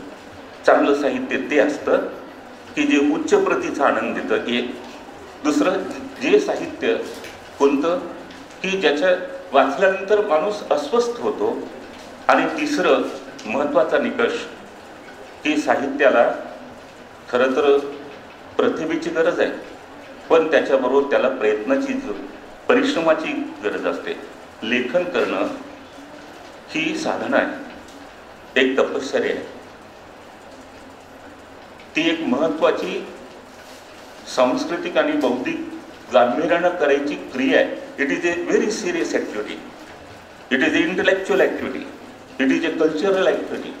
आणि म्हणून साहित्य हे गांभीर्यानं करण्याची कृती आहे. ती एक बौद्धिक कृती आहे, ती एक सांस्कृतिक कृती आहे. म्हणून आपण साहित्याकडे थोडं गांभीर्यानंच, साहित्य व्यवहाराकडे त्याचे सगळे कंपोनंट्स जे आहेत ते गांभीर्यानं समजून घेतले पाहिजे. पाटील सरांना आणि त्यांच्या सहकाऱ्यांना धन्यवाद दिलं पाहिजे. आमच्या काळामध्ये असं काहीच मिळत नव्हतं. तुम्ही फार भाग्यवान आहात की हे सगळं तुम्हाला एक अचूक अशा स्वरूपाचं मार्गदर्शन साहित्य व्यवहाराविषयी तुम्हाला मिळतं. त्याचा तुम्ही भरपूर वापर केला पाहिजे. साहित्य कोणतं चांगलं असतं हे सगळे सांगतात. एक ज्या साहित्यातून सूचन मिळतं, भविष्याचा वेध घेण्याचे सामर्थ्य असतं. खरं तर हे फार अवघड काम असतं असं म्हणतात. किती कठीण असतं. मी सांगेन तुम्हाला एक शेवटचा मुद्दा सांगताना, प्रचंड कठीण काम असतं. तर इंग्लंडमधली एक गोष्ट सांगतात. औद्योगिक क्रांती झाली, तुम्हाला कल्पना आहे. आणि इंग्लंडमध्ये काय, हे सगळे जे भांडवलदार होते तिथल्या झोपडपट्टीमधले सगळे कामगारांना ट्रक भरून घेऊन जायचे आणि जे खाणीमध्ये काम करायला लावायचे. आणि खाणीमध्ये खोल 100 फूट 400 फूट 1000 फूट खाली कामगार उतरायचे. आणि मध्येच जर विषारी वायू आला तर हजारो शेकडो ही माणसं मरायची. त्याच्यातला एक कामगार फार हुशार होता. त्याने असं सांगितलं, आपण असं करू, सगळे मिळून एका कामगाराचा पगार देऊ. आणि ते ज्या ठिकाणून ते सगळे कामगार खाली खाणीमध्ये उतरायचे तिथं एक पक्षी ठेवला आणि त्या पिंजऱ्यामध्ये त्या पक्षाकडे लक्ष द्यायचं कामगार आणि त्याचा सगळा पगार आपण देऊ. मग त्यांनी ते का केलं तर पक्ष्यांना त्याचा अंदाज येतो. जर ते गॅस सुरू झाल्याबरोबर तो तडफडायला लागतो आणि मग त्यांनी बेल वाजवायचे आणि सगळे वर यायचे. हजारो कामगार वाचले. ही जी सूचकता आहे, मानव जातीची तडफड होऊ नये, अस्तित्व संपू नये, याचं सूचन देण्याचं काम साहित्याला करायचं आहे. इतकं महत्त्वाचं काम आहे ते. 100 वर्षाचं 200 वर्षाचं दिसतं साहित्य या प्रज्ञावंतांना, या प्रतिभावंतांना. म्हणून यांचं सगळं वाचन केलं पाहिजे. उत्कृष्ट साहित्य कोणतं असतं, मी असं म्हणत होतो, काही म्हणा तुम्ही, नाशी फडके किंवा बाकीची सगळे रंजन प्रधान साहित्यिक जे होते ते काही खरं नाही. खरे जीवन त्याच्यात चित्रित झालेलं नसतं. तुमच्या गावातलं तुमचं जगणं, तुमच्या माणसाचं जगणं जर तुम्ही थोडा अभ्यास करा, ते जर साहित्यामध्ये आलं तर काय होईल. तर ते लक्षवेधक होईल, ते उद्बोधक होईल, ते उपयुक्त होईल, मार्गदर्शक होईल. ग्रामीण साहित्य, दलित साहित्य, कामगार साहित्य, महिला साहित्य, अशी आदिवासी साहित्य, हे असं नाक काही पुण्या मुंबईचे समीक्षक नीट प्रतिक्रिया व्यक्त करत नाहीत, परंतु हे जे काही जीवनातलं वास्तव आहे त्याचा वेध ज्याच्यामध्ये घेतलं जातं ते साहित्य हे चांगलं साहित्य असतं. आणि म्हणून यशवंतराव चव्हाणांनी साहित्याची व्याख्या केली. आणि काय व्याख्या केली? जे लोकाबरोबर असतं ते साहित्य असतं, जे समकाल त्याच्यामध्ये चित्रित झालेलं असतं ते खरं साहित्य असतं. जर इथं सगळं आयुष्य उद्ध्वस्त झालंय आणि तुम्ही नुसतं प्रियकर आणि प्रेयसीच्या कथा नायक आणि नायिका जर चित्रित करत असताल तर त्याला काही अर्थ नाही. आणि म्हणून मला असं वाटतं हे चांगलं अशा स्वरूपाचं साहित्य नीट समजून घ्या. हे सगळं तज्ज्ञ तुम्हाला सांगतील. एक शेवटचा मुद्दा सांगून मी थांबतो. मित्रहो, की साहित्य जी आहे ही एक सर्जनशील अशा स्वरूपाची निर्मिती आहे. It is a creative activities. Creativity ज्याला सर्जनशीलता म्हणतात, it is a psychological concept. He creativity जेव्हा एक कथाकार कथा लिहितो, एक कवी कविता लिहितो, एक कादंबरीकार कादंबरी लिहितो, तेव्हा त्याला सुचलं आणि तो लिहिला असं होत नाही. तर तो त्याची साधना करतो, त्याची तपश्चर्या करतो. आणि मानसशास्त्रामध्ये विचाराचे 3 प्रकार सांगितलेत सायकोलॉजीमध्ये. एक पहिला प्रकार असा आहे सायंटिफिक थॉट, ज्याला शास्त्रीय अशा स्वरूपाचा विचार म्हणतात. कोपर्निकस, न्यूटन, अन्य शास्त्रज्ञ प्रयोगशाळेमध्ये एक प्रयोग करतात, एक सिद्धांत सांगतात, त्यांची सगळी प्रोसेस सायंटिफिक मेथड वापरतात आणि नंतर एक सिद्धांत इस्टॅब्लिश करतात.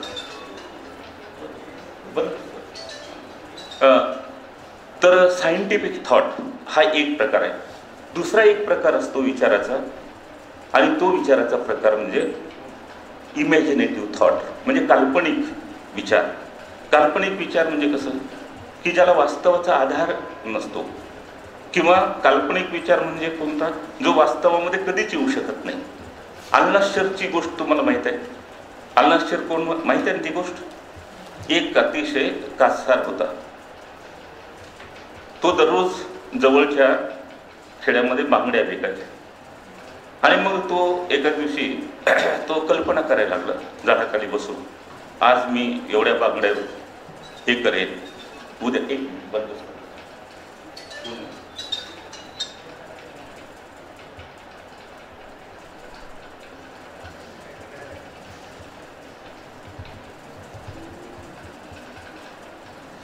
तर तो कल्पना करायला लागला, असं होईल तसं होईल, 1 महिन्यामध्ये अजून असं होईल, आणि शेवटी मी राज्यातला सर्वात मोठा श्रीमंत माणूस होईल. आता हे सगळं कल्पना करत होता. वास्तवात ते शक्य आहे का? त्याचं भांडवलच होतं 50-100 त्या काळात. आणि तो काल्पनिक विचार, म्हणजे जे विचार प्रत्यक्षात कधीच येऊ शकत नाहीत त्याला आपण काल्पनिक विचार असं म्हणतो. तुमचे खूप काल्पनिक विचार चालतात, तुम्ही काय काय करता मलाही माहीत आहे. प्राचार्य असल्यामुळे तुमचं मला सगळं माहीत आहे. ते काही अर्थ नसतं. आणि तिसरा जो विचार असतो सायंटिफिक थॉट, इमॅजिनेटिव्ह थॉट, आणि तिसरा थॉट असतो क्रिएटिव्ह थॉट. आणि क्रिएटिव्ह थॉट हे म्हणजे साहित्यामधला जो विचार असतो तो क्रिएटिव्ह थॉट असतो. आणि हे क्रिएटिव्ह थॉट कसा तयार होतो? तुम्हाला जर सर्जनशील विचार जर तुम्हाला मांडायचा असेल तर त्याची तयारी करावी लागते. तुम्हाला नाव जर माहीत असेल तर चांगली गोष्ट आहेच, 100% तुम्ही हुशार मुलं आहात. गोपाळ गणेश आगरकर झालं. एक शेवटचा हा मुद्दा आहे आणि मी थांबणार आहे. गोपाळ गणेश आगरकरने सांगितलं, तुम्ही मुलांनी आयुष्यामध्ये आयुष्याच्या शेवटच्या क्षणापर्यंत ज्ञान संपादन केलं पाहिजे. हा पहिला मुद्दा त्यांनी सांगितला. मग हे ज्ञान कसं मिळतं तुम्हाला? तर त्यांनी सांगितलं 4 साधनाचा उपयोग करा. ज्ञानाची 4 साधनं सांगितली. त्याच्यातलं पहिलं साधन कोणतं सांगितलं? तुम्हाला जर ज्ञान संचय करायचा असेल, ज्ञान साठा करायचा असेल, तुम्हाला ज्ञान मिळवायचं असेल तर काय केलं पाहिजे? तर पहिलं साधन त्याने सांगितलं, सूक्ष्म निरीक्षण करा. तुमच्या अवतीभोवती काय काय घडू लागलं, ज्या घटना घडतायत वैयक्तिक जीवनात, सामाजिक जीवनात, राष्ट्रीय जीवनात, आंतरराष्ट्रीय जीवनात, त्याचं सूक्ष्म निरीक्षण करा. या निरीक्षणातून तुम्हाला खूप असं ज्ञान मिळू शकतं. नंतर दुसरं काय सांगितलं त्याने? तज्ज्ञ आणि अनुभवी माणसाच्या संगतीत राहा, त्यांच्याशी संवाद करा. तुम्ही जर संभाजी पाटील सरांना विचारलात की सर चांगला प्राध्यापक, मला प्राध्यापक व्हायचं आहे, पण चांगला प्राध्यापक होण्यासाठी काय लागतं? सर तुम्हाला एक 10 मिनिटात कोणाच पुस्तकात नाही इतके 20 मुद्दे सांगतील. तज्ज्ञ आणि अनुभवी माणसाशी संवाद केला तर तुम्हाला खूप माहिती मिळते, ज्ञान मिळतं. तुम्ही आजी आजोबा आई वडील यांची उपेक्षा करू नका. आयुष्याची 50-60 वर्ष त्यांनी जगलेत. त्या जगण्यातून त्यांच्याकडे एक दृष्टी आलेली आहे आणि ती दृष्टी त्यांच्याशी संवाद केल्यामुळे तुम्हाला मिळू शकते. तुम्हाला कलेक्टर व्हायचं आहे, एका दिवशी सहज आपल्या कलेक्टर मॅडमला जाऊन भेटा, मॅडम असं असं मला करायचं आहे, ते पूर्ण सांगतील. त्या प्रोसेसमधून गेलेत ते. आणि म्हणून तज्ज्ञ आणि अनुभवी व्यक्तीशी संवाद केला पाहिजे. तुम्ही दूर दूर जातात प्राध्यापकापासून, तुम्ही दूर जातात प्राचार्यापासून, आई वडिलापासून, आजीपासून दूर जाताय आज तुम्ही, आणि मित्राच्या कुंडोळ्यामध्ये सापडला. ते बरोबर नाही. तुम्ही फार वेळ घालताय कॉम्प्युटरवरती, फार वेळ घालताय मोबाईलवरती, फार वेळ घालताय नको त्या गोष्टीमध्ये. 1-1 तास गप्पा मारताय. कुठं गप्पा मारता मला माहित आहे. किती वेळ घालतात तुम्हाला ते कळू, त्या वेळेचं काही महत्वच नाही. माझा एक मित्र अमेरिकेमध्ये होता आणि ते ज्या प्रयोगशाळेत सायंटिस्ट होता, प्रयोगशाळेमध्ये सायंटिस्ट होता, black hole and white hole याच्यासाठी नोबेल पारितोषिक मिळालं. कुणाला? ते यांना, आपले चंद्रशेखर, भारतीय सायंटिस्टला. आणि ते सायंटिस्ट ज्यांना नोबेल पारितोषिक मिळालं त्यांचं ब्लॅक बाजूला होती. आणि सगळे बातमी आली BBC-वर की यांना नोबेल पारितोषिक जाहीर झालं. त्यांनी मला सांगितलं, आम्ही सगळे सायंटिस्ट एकत्र आलो आणि एक पुष्पगुच्छ दिलं, कॉंग्रॅच्युलेशन दिलं आणि संपलं म्हणजे सत्कार. आणि आपल्यामध्ये काय केले असते, 1 वर्षभर चाललं असतं सर. इतका वेळ घालवत होता. आपण मुद्दा तो नाही. अनावश्यक अशा स्वरूपाच्या गोष्टीमध्ये जर तुम्ही वेळ घालवलात तर ह्या पायाभूत याच्यावरती तुमचं अवधानाचं केंद्रीकरण होणार नाही. तिसरं त्यांनी सांगितलं, वाचन करा. खरं तर हे फार महत्त्वाचं आहे. सरांनी फार चांगलं सांगितलं.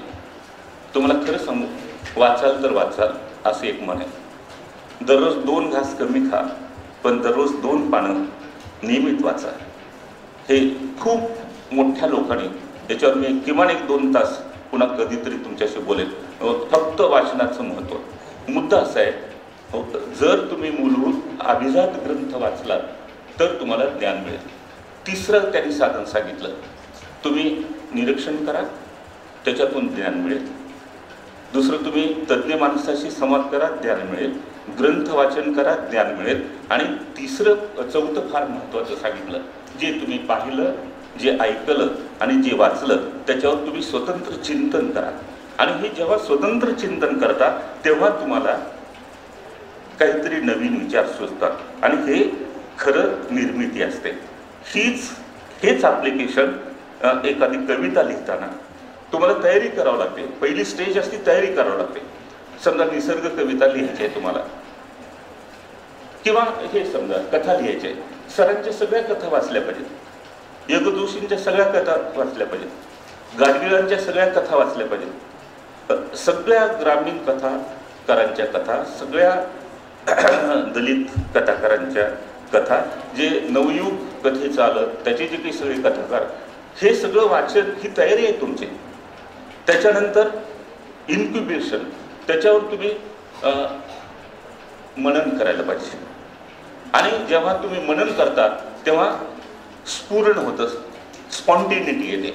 आणि म्हणून ह्या 3 स्टेजमधून कथा असेल, कविता असेल, कादंबरी असेल, या 3 स्टेजमधून गेली तर ती चांगली कथा, चांगली कविता होऊ शकते. आणि म्हणून सर्जनशील निर्मिती ही एक साधना आहे, ती एक तपश्चर्या आहे आणि ती तुम्ही प्रयत्नपूर्वक, प्रतिभा लागतेच, पण प्रतिभेला प्रयत्नाची जोड असणं अतिशय आवश्यक आहे. थोडं मी आपला अधिकचा वेळ घेतला याची मला कल्पना आहे, परंतु मला असं वाटतं सरांचं जे काही मार्गदर्शन तुम्हाला लागणार आहे आणि हे 4-5 वक्ते जे तुम्हाला 2 दिवसामध्ये सांगणार आहे, माझे एवढंच म्हणणं असं आहे, तुम्हाला त्यांची भाषणंसुद्धा नीट समजली पाहिजे, एवढं आपलं आकलन क्षमता वाढवली पाहिजे. तुम्ही जर लक्ष दिलात तर नक्कीच ते तुम्हाला समजतं, पण तुम्ही दुर्लक्ष करत असाल तर ते तुम्हाला समजू शकणार नाही. कोणीतरी एकाने म्हटलं, पु ल देशपांडेचं जर एखादं कुसुमाग्रजाचं नटसम्राट नाटक आहे, तुम्हाला नटसम्राट जर वाचायचं असेल तर किमान तुमची आकलन क्षमता त्या उंचीवर वाढली पाहिजे की नाही, नाहीतर कुसुमाग्रजाचं नटसम्राट तुम्हाला समजणार नाही. आणि म्हणून तुम्ही लिहितं व्हावं, तुम्ही वाचतं व्हावं, याच्याविषयीची दृष्टी आणि प्रेरणा तुम्हाला मिळावी, याच्यासाठी हे वर्कशॉप आहे. म्हणून प्लीज थोडं गांभीर्यानंच ह्या वर्कशॉपकडे पहा आणि उद्याचे लेखक ना केवळ कथाकार नाही तर उद्याचं वैचारिक आणि सांस्कृतिक नेतृत्व या शिबिरातून घडावं अशा शुभेच्छा देतो आणि या कार्यशाळेचं उद्घाटन झालं असं जाहीर करतो. धन्यवाद. यानंतर या कार्यक्रमाचे प्रमुख पाहुणे कथालेखक आदरणीय मधुकर धर्मापुरीकर सर यांना विनंती करतो की या ठिकाणी आपलं थोडं वातावरण सैल करण्यासाठी मी बोलतो. माझ्यासारखाच वक्ता आला होता एका भाषणाला, सूत्रसंचालक होते, संचालक आपला संयोजक होते आणि हा वाचक माझ्यासारखा जो वक्ता होता तो जरा जास्त उत्साही होता. तो मग त्याने विचारला संयोजकाला की मी किती वेळ भाषण करू. संयोजक म्हणतात किती वेळ बोला, अर्ध्या तासानंतर आम्ही सगळे निघून जाणार आहोत. अशी गंमत मला एक व्यंगचित्र, म्हणजे काही मुलं इयत्ता 9वीतून आलेली असतील, 9वीमध्ये हास्यचित्रातील मुलं हा पाठ होता. व्यंगचित्रांची त्याच्यावर चर्चा आहे. तर हे व्यंगचित्र आहे श्याम जोशींचं, किती वेळ बोला तर संयोजक म्हणतात अशा तऱ्हेचा विनोदाची मला आठवण आली. त्याच्यामुळे तुम्ही उठून जायच्या आधी थांबणार आहे, तुम्ही त्याची काही काळजी करू नका. प्राचार्य महोदय तुम्हाला म्हणाले की मोबाईल बंद करा. तुम्हा सर्वांच्या चेहऱ्यावर मला एकच वाक्य दिसलं, ते म्हणजे सर आम्हाला श्वास बंद करायला सांगा, बंद करू, पण मोबाईल एक बंद करायला सांगा. मोबाईल आपल्या जीवनाचा किती भाग झालेला आहे त्या उदाहरणावरून कळतं. मोबाईलचा एक गंमत सांगतो आणि मुख्य विषयाला येतो मी. आज मोबाईलचा वापर तर वेगळं सांगायची गरजच नाही. लग्न झालेलं आहे मुलीचं, विराड गेलेलं आहे, नवरा नवरी कारमध्ये बसलेले आहेत, वडिलांना मुलीच्या फक्त वाईट वाटतं. मुलगी म्हणते तुम्ही जा घरी, SMS करते पोहोचल्यानंतर, रडायचा पत्ताच नाही कोणाचा. फक्त मुलीच्या आईला थोडं वाईट वाटत. आई त्या मंगल कार्यालयाच्या दारापाशीच उभी होती, घराच्या दारापाशीच उभी होती आणि कार निघणार इतक्यात कारचा दरवाजा उघडला. नवरी मुलगी उतरली, धावत घाईघाईत त्याच्याकडे येऊ लागली, आईकडे. आईला अर्थातच वाटलं की आता आपल्या गळ्यात पडून रडणार. तर ती पोरगी आईला क्रॉस केली आणि म्हणली चार्जर राहिलं विसरून. तर मला सांगा, असं मोबाईलनं आपलं जीवन व्यापलेलं जर असेल, आपण जेवण करताना सुद्धा मोबाईल पाहत असू, तर मित्रहो कथेची खरंच गरज आहे का तुम्हाला? मोठा गंभीर प्रश्न पडतो हा मला, की खरोखर तुम्हालाच नाही मला, आज मोबाईलनं आपलं अर्धाधिक जीवन व्यापले, आपलं खाजगीपण खलास केलेलं आहे. अशा स्थितीत कथा वाचायला वेळ आहे का? हा प्रश्न गमतीचाही आहे आणि अस्वस्थ करणारा आहे. मित्रहो, कथा आज वेगळ्या स्वरूपात तुम्ही वाचत आहात. पुस्तकात राहिली नाही कथा, आज व्हॉट्सअपमधून यायलेली तुम्हाला भेटायला. TV वर बातम्या पाहतो तर एखाद्या हत्येची बातमी सांगताना तो पत्रकार काय म्हणतो, बातमीदार, कहीं मत जाइए, अभी हम ये सुनाने वाले.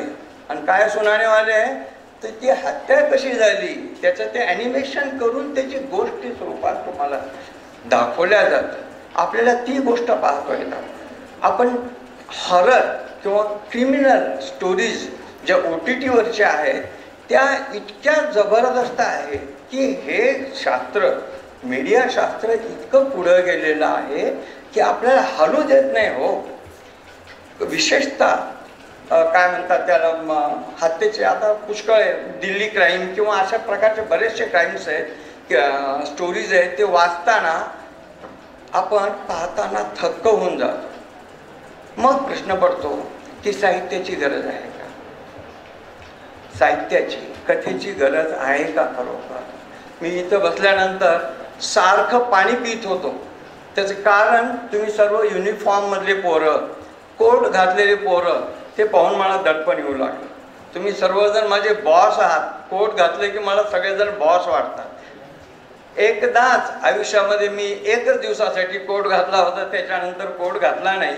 त्याच्यामुळं युनिफॉर्मच्या मुलासोबत पाहिलं की मला दडपण येतं.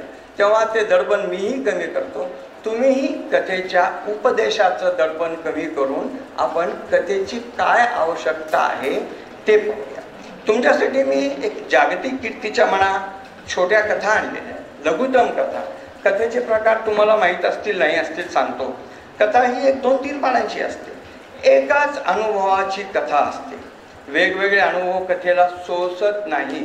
एक अनुभवाची कथा, ती दीर्घ कथाही असते, छोटी कथाही असते आणि लघुतम कथाही असते. लघुतम कथा ही अर्ध्या पानाची असते, 1 पानाची असते, पण ती कथेची वैशिष्ट्य ठेवून असते. एक छोटी कथा सांगतो. अरे सॉरी, पाणी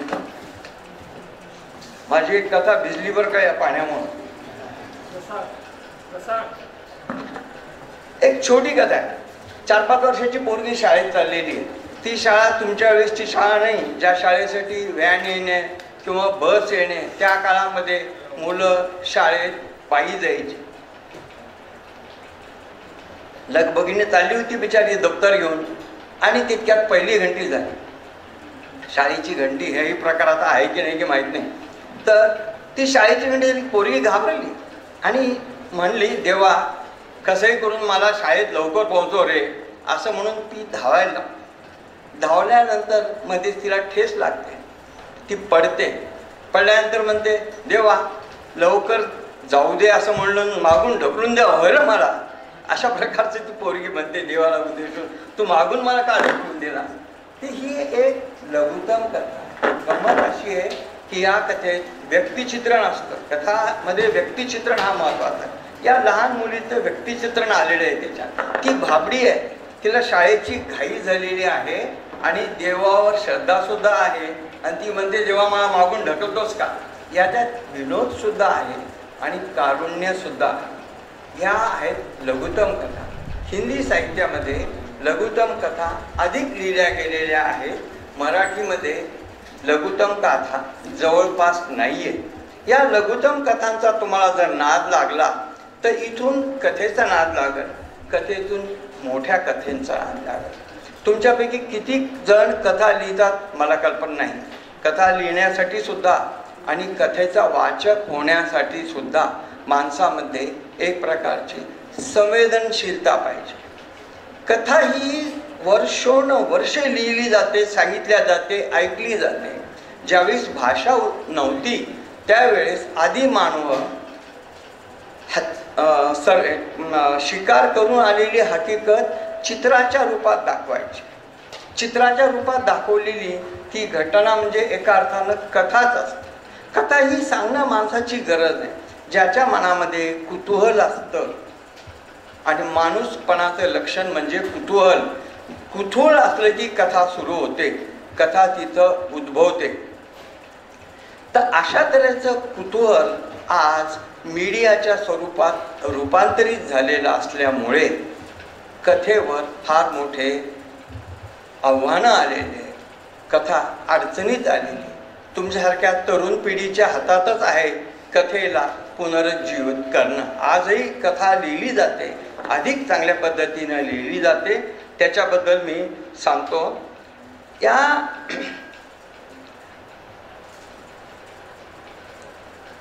कथा ऐकणे आणि सांगणे ही आपली मूलभूत गरज आहे.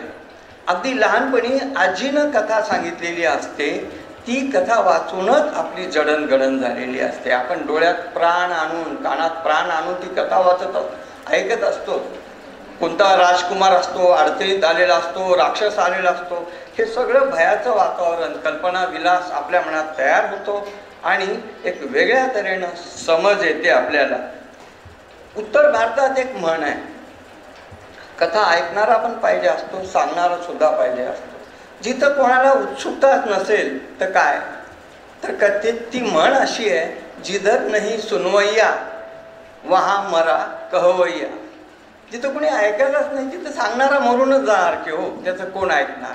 पण तसं नाही.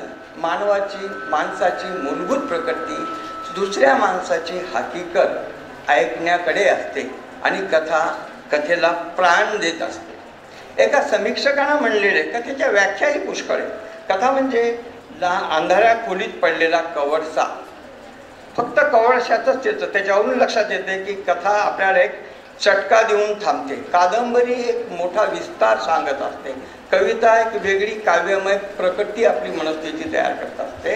कथा मात्र आपल्या अनुभवाचा एक तुकडा समोर ठेवते आणि ते वेगळ्या स्वरूपात रूपांतरित करून आपल्याला थक्क करते. त्यामुळे कथा या साहित्याचं महत्त्व आहे. कथा ही की होल मधून जीवनाकडे पाहत असते. एक गाजलेली व्याख्या आहे, की होल मधून पाहणे. आता की होल मधून पाहणे याच्यातला वाह्यात अर्थ जर बाजूला केला तर एक मुद्दा लक्षात येतो की आता तुमच्या पिढीला नाही, पण आमच्या पिढीमध्ये लहानपणी बाजूच्या घरामध्ये जर भांडणं चालू असले की आम्ही कान लावून ऐकायचं. कोणी माणूस आपलं काही संबंध नसताना ते भांडणं ऐकतो. की होलमधून पाहतो काय मारामारी चालली, काय बोलतायत, आणि ते पाहता पाहताच आपण आपल्या मनात एक प्रसंग विणत असतो की ह्यानं असं केलं असेल, त्यानं असं केलं असेल. अशा तऱ्हेने ते आपण ते अनुभवत असतो. कथासुद्धा जीवनाच्या की होलमधून एक विशिष्ट अनुभव पाहून ती तुमच्यासमोर दाखवत असते आणि त्यात लोकांना माहीत नसतं की आपलं बोलणं ऐकल्या जातं. एक प्रकारचं खाजगीपण आपल्याला कथा वाचताना लक्षात येतं.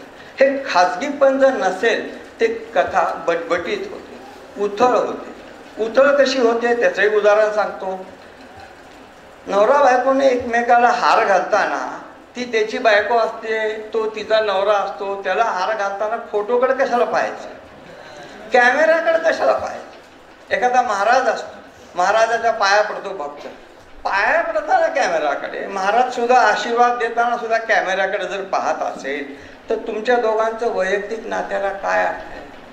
उथळपणा आला ना, बटबटीतपणा आला. कथा वाचताना सुद्धा एक गुप्त अशी गोष्ट आहे जी आपण पाहतो आहोत असं फील होतं आपल्याला, आणि ती कथा आपल्याला प्रत्येकारी वाटते. ती जास्त महत्त्वाची असते. मीडियामुळे जग जवळ आलेले आहे. जगातला कोणत्याही कोपऱ्यातली घटना क्षणात आपल्या समोर उभी असते. आता ही तुमचीच हकीकत आहे. मी माझ्या जमान्यातल्या गोष्टी सांगत नाही. तुमच्या पुढे एका क्षणात जगातल्या कोणत्याही देशातली कोणती घटना येते आणि तुम्ही विचारायला लागता, तुम्ही अस्वस्थ होता. आज लिखित छापील कथा कुणाला वाचायची सवड नाही, कारण टी व्हीवर जे पाहायला मिळते आहे ते बातमीच्या पद्धतीत येत आहे. महत्त्वाचा मुद्दा असा की आज आपल्याला कथेपेक्षा रिपोर्टाज वाचायची सवय. रिपोर्टाज पाहिजे. रिपोर्ट ते काही सांगू नको, शायरी काहीच करू नको, ते काय झालं सांग, की कोणाची हत्या झाली, त्याच्या मागे कोण आहे त्याचा शोध लाव, ते बघू. पण असं का झालं असावं, मानवी नातेसंबंध का बिघडलेले आहेत हे पाहायला जे कथेतून कथाकार सुचवित असतो ते पाहायला आपल्याजवळ दुर्दैवानं सवड नाही. फक्त आपल्याला तो ड्रामा पाहिजे असतो आणि ड्रामा पाहून पाहून आपलं मन इतकं विकृत होत आहे की आपल्याला स्वतःबद्दल विचार करायला सुद्धा सवड राहिली नाही. आज तुमचं तरुणपण आहे त्याचं काही वाटणार नाही. काही वर्षानंतर माणसातला दुरावा पाहून आपण अस्वस्थ होतो. आमची पिढी अस्वस्थ होते. फ्लॅटमध्ये राहतो, शेजारी कोण राहतो माहीत नाही, इतकं एकलेपण आलेलं आहे. आणि या मीडियाचा एक भाग असा आहे की याचा शेवट आपल्या एकलेपणात येणार आहे. दुसरं म्हणजे तुमचं स्पर्धेचं युग आहे. ह्याच्यानं फायदा त्याचा फायदा, हे करूया ते करू का, ह्याच्यामुळं असं होईल त्याच्यामुळे पुढं जायची लगबग झालेली आहे. फायद्याकडे आपलं जास्त लक्ष आलेलं आहे. कोणतीही गोष्ट विना फायद्याची करत नाही. एका उर्दू शायरनं सांगितलेलं आहे, पूछते हैं क्या फायदा इश्क से. इश्क म्हणजे वेगळं सांगायची गरजच नाही. प्रेम करून काय फायदा मिळतो असं जर कोणी विचारलं तर त्याला सांगा, पूछिए क्या फायदे से फायदा. अरे फायद्यानं तरी काय फायदा होणार. सांगायचा उद्देश, प्रत्येक गोष्ट फायद्याचा हेतू ठेवून जर केली तर माणूस शुष्क होतो. छंद जोपासायला पाहिजे. कथा वाचन हा एक छंद आहे. कथा लेखन हा एक छंद आहे. सरळ त्याच्यानं पोट भरणार नाही, पण तुमचं मन मात्र तृप्त होईल. अशा तऱ्हेचा कोणता छंद तुम्ही सांभाळला पाहिजेत आहे. उशीर झालाय म्हणून मी जर थोडं घाईत सांगतोय तुम्हाला. कथा हा संवेदनशील प्रकार आहे. आजचे लेखक सुद्धा कथा लिहितात, उत्तम कथा लिहितात. आजची जीवन समजण्याकरता तुमच्या भाषेत वेगळी ऑपरेटिंग सिस्टीम पाहिजे, वेगळं सॉफ्टवेअर पाहिजे. आमच्या काळातल्या भाबड्या कथा होत्या. मानवी नातेसंबंधच होता त्याच्यात, पण एक रेषीय आकलनाच्या कक्षेतल्या कथा, आकलनाच्या कक्षेतले अनुभव होते. आज इतक्या अफाट अनुभवाला तुम्ही तोंड देत आहात मित्र हो, की ते तेवढे अनुभव कथेत कसे मावावे हा प्रश्न आहे. इतकं गुंतागुंत झालेली आहे. भाजी आणायला जी पिशवी असते त्या पिशवीत फक्त अर्धा किलो भाजी आणता येते, पण त्याच्यात अर्धा किलो शेंगदाणे आणि अर्धा किलो जर साखर घातली तर त्या पिशवीचे कसे हाल होणार. तसंच कथेचे पण हाल होत आहेत, कारण प्रचंड रिपोर्टाज या कथेत भरल्या चाललेल्या आहेत आणि आपण परेशान असतो.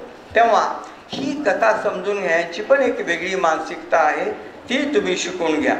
आता कथेच्या बाबतीत मुख्य मुद्दा तुम्हाला सांगतो आणि माझं भाषण थांबवतो. कथा ही घटनेत नसते. आजकाल म्हणतो ना आपण की इथं आत्महत्या झाली, आत्महत्येवर कथा लिहा. शेतकऱ्यांची आत्महत्या हा अतिशय काळजीचा विषय असतो. शेतकऱ्याच्या आत्महत्यावर कथा लिहा. दंगल झाली, दंगलवर कथा लिहा. पण तसं नसतं. कथा ही घटनेवर नसते, घटनेच्या शॅडोमध्ये असते. ज्याच्या घरी आत्महत्या झालेली आहे त्याच्यानंतर त्याच्याशिवाय त्याची बायको एखाद्या दिवसाला तोंड कशी देते, त्याच्या शालेय मुलं, त्या मुलाला बापाची आठवण झाली तर त्याला काय वाटलं, त्यांचे आई वडील, त्यांना तो दिवस कसा जाईल, इथं कथा सापडते. घटनेत कथा नसते. हे शाडू आहे. सावलीमध्येच कथा असते. कथांची शैली ही कथेच्या विषयापेक्षा महत्वाची असते. माणसाचं जगणं मरणं वर्षोनुवर्ष चालतच आलेलं आहे हो, त्याच्यात काय नवीन आहे. मग आज तू ज्यावेळेस कथा लिहिशील, एखादा पोरगा ज्यावेळेस कथा लिहिल तर ती तुझी कथा कशी राहील. सगळ्यांचं जगणं मरणं तुझ्यात तसंच आलेलं आहे. मग ही तुझी कथा म्हणून कशी आली. तर तुझी सही जशी तुझी वैशिष्ट्यपूर्ण सही असते, माझी स्वाक्षरी माझी असते, दुसऱ्याची नसते, तशी कथेची शैली ही त्या कथा लेखकाची असते. जगणं मरणं सगळ्यातच असतं, पण ते तुमच्या भाषेतून सांगितल्यामुळं त्या कथेला तुमचं वैशिष्ट्य आलेलं आहे. उदाहरणार्थ म्हणून एका सिनियर लेखिकेची कथा सांगतो तुम्हाला. एका बाईला 2 मुलं होती. मोठी मुलगी होती 5-6 वर्षाची आणि लहान मुलगा तिचा भाऊ 3-4 वर्षाचा. दररोज रात्री झोपताना चिमणीची आणि कावळ्याची गोष्ट ती आई सांगायची. मुलं तीच गोष्ट रोज ऐकायची, ऐकू झोपायची. एके दिवशी काय झालं, आईला थोडा ताप आलेला, कंटाळा आलेला होता. आई काय म्हणते, तुम्हीच गोष्ट सांगा मला, मी नाही सांगणार, मी ऐकते. ठीक आहे ना, पोरगी सांगते कथा. तिचं सांगणं बघ कसं आहे. आता एक होती, एका चिमणी होती, फार सुंदर आणि नाजूक, इतकी छान होती ना. आणि कावळा होता, बेवकूफ, त्याला काही कळत नव्हतं. आणि या चिमणीचं घर इतकं छान होतं, पण आई मेणाचं होतं. कावळ्याला घर बांधता येत होतं का, नुसतं काड्याचं घर होतं. ही कथा सांगताना ते पोरगं अस्वस्थ होऊ लागलं. तिचा भाऊ, हे त्याचं काय नसतं, नाही रे असंच असतं म्हणे. आणि मग पाऊस पडतो, मग कावळा येतो आणि चिऊताई दार उघडतीस का असं म्हणते. चिऊताई म्हणते हो रे, माझ्या बाळाला मी नाऊ घालते. आणि मग चिमणी बाळाला नाऊ घालते, तिला पावडर लावते. तेच वर्णन इतकं तपशिलानं सांगत राहते ती, कारण ती मुलगी आहे. मुलीची शैली, मुलगी आपल्या भाषेत ते जीवन गुंतवून सांगते की त्याला टीका लावते बाळाला आणि बाळाला झोपवते आणि बाळाला सांगते थांब कावळे काका आले त्यांच्यासाठी मी दार उघडते वगैरे. त्या पोराला काही अस्वस्थ उलट ती कथा सहनच होईना गेली.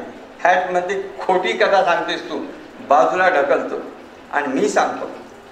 तर ठीक आहे म्हणजे आई म्हणते तू सांग. एक कावळा होता, मस्त उडायचा आणि मस्त त्यानं घरटं बांधलं. चिमणी उगं बावळ्याटासारखी होती आणि एक दिवशी पाऊस पडला. पाऊस पडल्यानंतर कावळा भिजला. कावळ्यानं परवा केली नाही. कावळा आला चिमणीकडे, हे चिमणे दार उघड. आता हे गंमत पहा, हा तीच कथा सांगतोय, तीच कथा. आपणही वर्षोनवर्ष तीच कथा सांगतो, माणसाची, पुरुषाची, त्याच्या जीवन मरणाची, प्रेमाची, सगळं दुसरं वेगळं काय. पण ही कथा कोण सांगताय? तुम्ही सांग. त्याच्यामुळे ती कथा तुमची होती. कथा ही शैलीमुळं वेगळी असते, शैली महत्वाची. तुम्ही पहा तुमचे मित्र वेगवेगळ्या पद्धतीनं बोलतात. ते गेल्यानंतर घरी आल्यानंतर त्याच्या मैत्रिणीचं किंवा मित्राचं बोलणं आपल्याला आठवतं. मुद्दा महत्वाचा नसतो, तो कोणत्या स्टाईलनं बोलतो, कोणते उच्चार करतो. शैली ही कथनातली सर्वात महत्वाची बाब आहे. मित्रांनो, तुम्ही जर कथा लिहायला गेलात तर तुमची शैली कोणती आहे, भाषा सौंदर्य वाढवा, ती कथा अधिक लज्जतदार होईल तुमच्यासाठी. आता 2 गाजलेल्या कथा, हिंदी कथांचे मी अनुवाद वाचून दाखवतो आणि थांबतो. एक कथा अशी आहे, श्वान विलाप. म्हणजे काय तुम्हाला माहिती आहे? श्वान विलाप म्हणजे कुत्र्याचं रडणं. आपल्याला माहिती आहे कुत्रं रडू लागलं तर काहीतरी अशुभ होतं आणि आपण काय करतो? कुत्रं का रडायला पाहत नाही, कुत्र्याला हाकलून द्यायला बघतो, त्याला दगड मारून हाकलून द्यायला. अशा तऱ्हेची श्वान विलाप नावाची एक छोटी कथा आहे. ही या कथेची मूळ लेखक मुकेश साहनी हिंदीत आहे, त्याचा अनुवाद आहे, तो मी तुम्हाला वाचून दाखवतो. आज शहरातले लोक किती दूर झालेले आहेत, जवळ राहून स्वतःपुरतं कसं पाहत आहेत ह्याच्यावर फार ओरखडे त्याच्यात मांडलेले आहेत, ते आपल्याला लक्षात येतं. तरुण पोरगी आपल्याच मस्तीत चालत होती. रात्रीच्या वातावरणात त्या फॅशनवाल्या पोरीच्या सँडल्सचा टकटक आवाज दूरपर्यंत पोहोचत होता. त्या श्रीमंत कॉलनीच्या मधोमध असलेल्या बागेपाशी, कॉलनीमध्ये बाग असते, त्या बागेपाशी ती पोहोचली आणि तिथं लपलेल्या 2 मवाल्यांनी तिची छेडछाड करायला सुरुवात केली. पोरीनं कॉन्व्हेंटची पोरगी, इंग्लिश मिडियमची, शट अप यू बॅस्टर्ड वगैरे म्हणत आपला बचाव करण्याचा प्रयत्न केला. पण जेव्हा त्या मवाल्यांनी अश्लील चाळे करीत तिचे कपडे फाडायला सुरुवात केली तेव्हा सर्वसामान्य भारतीय स्त्रीसारखी ओरडू लागली ती, वाचवा वाचवा. तिचा आक्रोश बागेच्या चहूबाजूंनी दाटीवाटीने उभ्या असलेल्या इमारतींपर्यंत जाऊन पोहोचला. कुणी बाहेर आलं नाही. ते मवाली पोरीला बागेतल्या झुडपाकडे ओढत होते. त्यांच्या तावडीतून निसटण्याचा ती प्रयत्न करण्यात ती तडफडत होती. त्याच वेळी एक बेवारशी कुत्र्यानं त्यांना पाहिलं. तो जोरानं भुंकू लागला. त्याच्या भुंकण्याचा त्या मवाल्यावर परिणाम होईना गेला तसा तो कुत्रा बेभानपणे इकडे तिकडे धावू लागला. कधी घटनास्थळापाशी तो यायचा, कधी एखाद्या घराच्या गेटपाशी येऊन भुंकायचा. जणू त्या घरात राहणाऱ्यांना या घटनेची तो कुत्रा सूचना देत होता. त्या कुत्र्याचे हे प्रयत्न पाहून मोठ्या लोखंडी गेटच्या आत असलेले परदेशी पाळीव कुत्रे आपल्या मालकांच्या हसण्यासारखेच आवाज करू लागले. संघर्षरत पोरीचे कपडे फाटून चिंध्या झाल्या. हातपाय शिथिल होऊ लागले. मवाल्यांचा हेतू पुरा होऊ लागला. हे पाहून गल्लीतला तो बेवारशी कुत्रा आता मान वर करून जोरजोराने रडू लागला. कुत्र्याच्या रडण्याचा आवाज यावेळी कॉलनीतल्या इमारतीपर्यंत जाऊन परतला नाही. त्या इमारतीत राहणाऱ्यांना हे पक्क ठाऊक होतं, कुत्र्याच्या रडण्यामुळे आपल्या घरात काहीतरी अशुभ होत असतं. पाहता पाहता सगळ्या इमारतीत हालचाल झाली. गच्चीवर बाल्कनीमध्ये माणसं दिसू लागली, बरीच माणसं दिसू लागली. त्यांच्या आदेशानुसार वॉचमन लोक लाठ्या काठ्या येऊन बाहेर आले आणि त्या बेवारशी कुत्र्यावर तुटून पडले. या कथेत लेखकानं काही सांगितलं का? या हकीकतीतून आपल्याला आपला दांभिकपणा त्यांना दाखवून दिले. कुत्र्याचं रडणं तुम्हाला जाणवतं, ती पोरगी ओरडत होती त्यावेळेस मात्र तुम्ही त्याच्याकडे डोळे झाकले. मित्र हो, कथेचं हे सामर्थ्य असतं. गोष्ट सांगतं, कथा कधी उपदेश करत नाही. उपदेश तर फक्त सांगणाऱ्याच्याच उपयोगाचा असतो, ऐकणाऱ्याचा तर मला कधी उपयोग आहे असं वाटत नाही. सांगणाऱ्याला बरं वाटावं म्हणून उपदेश असतो. कथेमध्ये कधी उपदेश केला नसतो, तो तुम्ही समजून घ्यायला पाहिजे. कथा ऐकण्यासाठी तुम्ही किती उत्सुक आहात त्यावरून त्या कथेचा अर्थ समजतो. दुसरी त्याहीपेक्षा एक छोटी कथा आहे. सध्या रमजानचे दिवस आहेत. एका मुस्लिम वातावरणाची ही कथा कैसर जिया कैसर या लेखिकेने लिहिलेली कथा आहे. आपल्याला माहिती आहे, रमजानच्या महिन्यामध्ये नमाज पढावी लागते. नमाज नेहमीच पडतात, पण रमजानचं एक वैशिष्ट्यपूर्ण असतं. एक श्रीमंत कुटुंब यात, आजोबा आहेत, आजी आहे, आई वडील आहेत, आणि कथा सांगणारा कोण आहे? 4-5 वर्षाचा मुलगा आहे, 5-6 वर्षाचा मुलगा. त्यांच्या घरी एक नोकर आहे, घरकाम करणारा. हा बाबू मियाँ नावाचा नोकर. या घरातलं वातावरण या कथेमध्ये आलेलं आहे. पहा, तुमची संवेदनशीलता जेवढी तीव्र आहे तेवढी ही कथा तुम्हाला जास्त जाणवेल, घुसेल आपल्याला. जसे आता श्वानविलाप कथा सांगितली, तुमच्या संवेदना किती जिवंत आहेत त्याच्यावर त्या कथेचं जिवंत असणं आवश्यक आधारित आहे ना, त्याच्यावर आधारित आहे. तर ही कथा पहा. अल्लाहो अकबर, अल्लाहो अकबर. संध्याकाळची अजान. नमाजासाठी चटई घेऊन दादी आपल्या खोलीत गेली. अम्मी नानी घरात हातपाय धुण्यासाठी जाऊ लागली आणि दादीने आपला दुपट्टा डोक्यावरून ओढला. मात्र मुन्ना या सगळ्याकडे दुर्लक्ष करून, मुन्ना म्हणजे तो पोरगा, या सगळ्यांकडे दुर्लक्ष करून घरातला वृद्ध नोकर बाबू मियाँ त्याच्याकडे पाहत राहिला. बाबू मियाँचे दोन्ही हात पप्पाच्या शेपूट तुटक्या कुत्र्याने चाटलेली भांडी घासण्यात गुंतलेले होते.